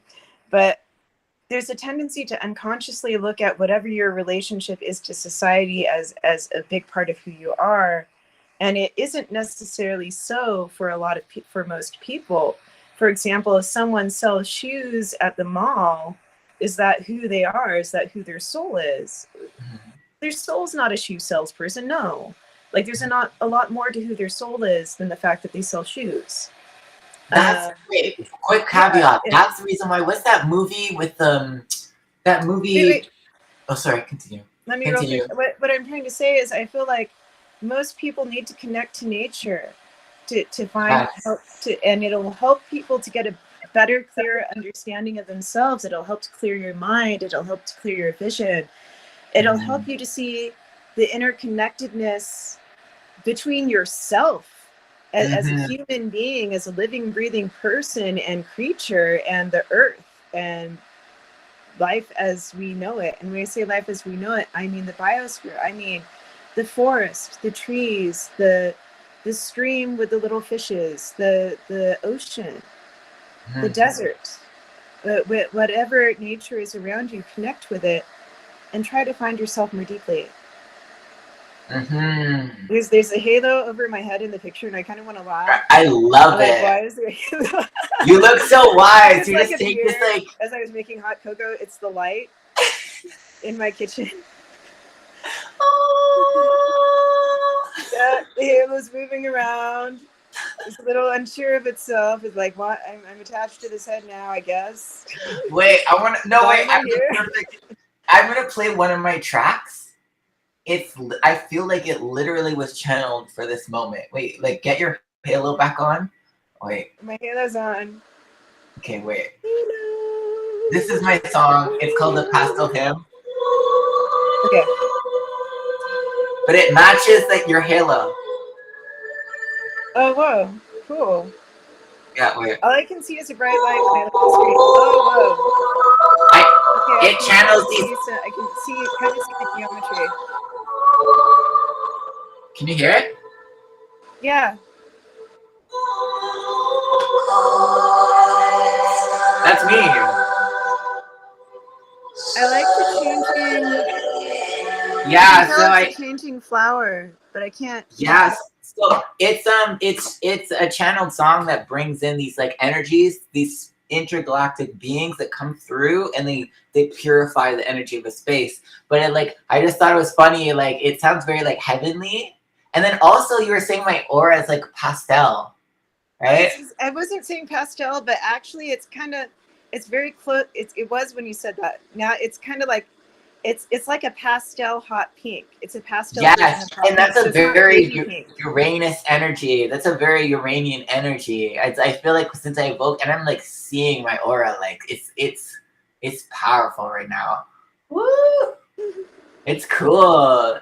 Wow, we really attuned to Uranus today. Like it's very interesting. On the first day of Aries, it's very interesting. And yeah. But there's a link between Aries and Uranus, and I don't know why. They both rebel and start new things. So Uranus will look at the old system, and if the old system does not allow the person to fully express their true spiritual self, it will automatically rebel, and it will want to create a new system that allows the person to express who they really are. It's instinct. It's the instinct to do that. And people don't always understand the instinct consciously as humans, and they don't really know what they're doing. Like I said, it can come out negatively sometimes, but the underlying purpose for that instinct is to be like, I must be who I am at the deepest level, at the most spiritual level. the best. I must be the best version of myself, and I cannot allow the system that we have in place to stop myself from being who I am, from fully accepting myself and fully being myself in public.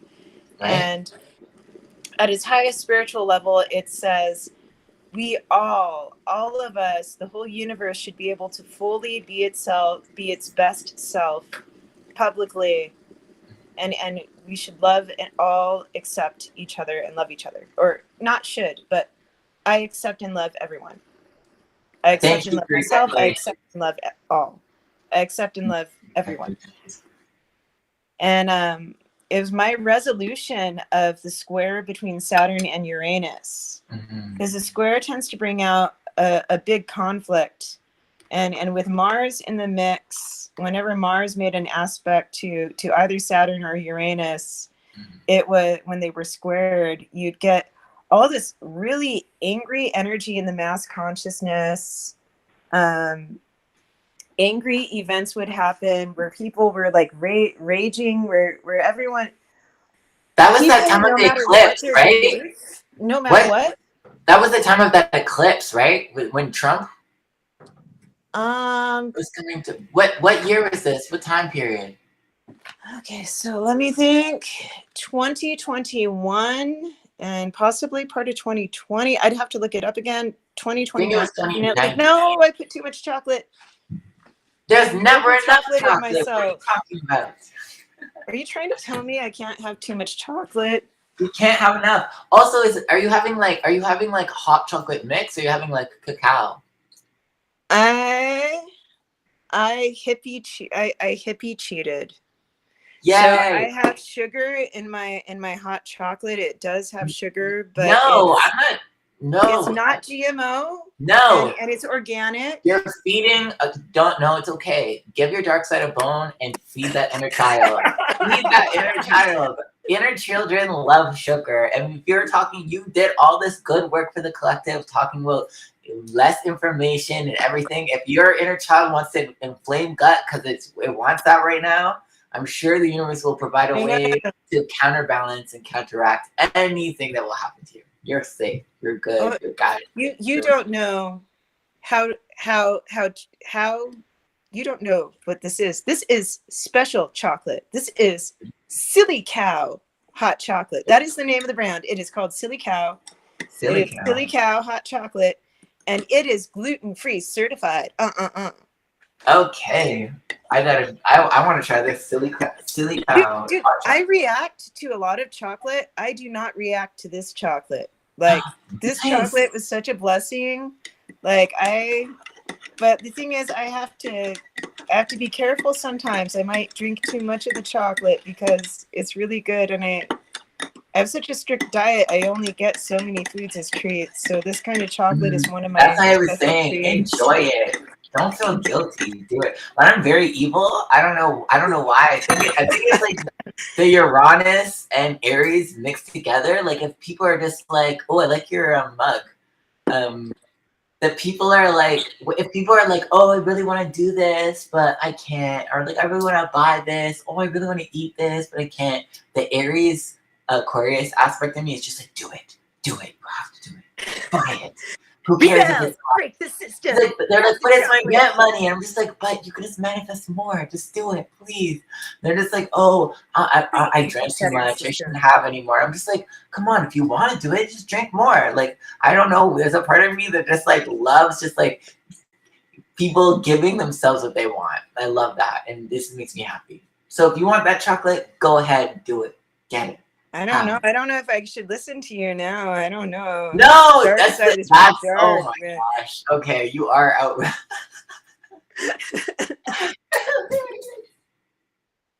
Oh shoot, that's funny. Oh my god, that is so good. Now I really want some hot chocolate. I've got some, but like I gotta wait. I've gotta like do the whole boil the water shit. Where did you go?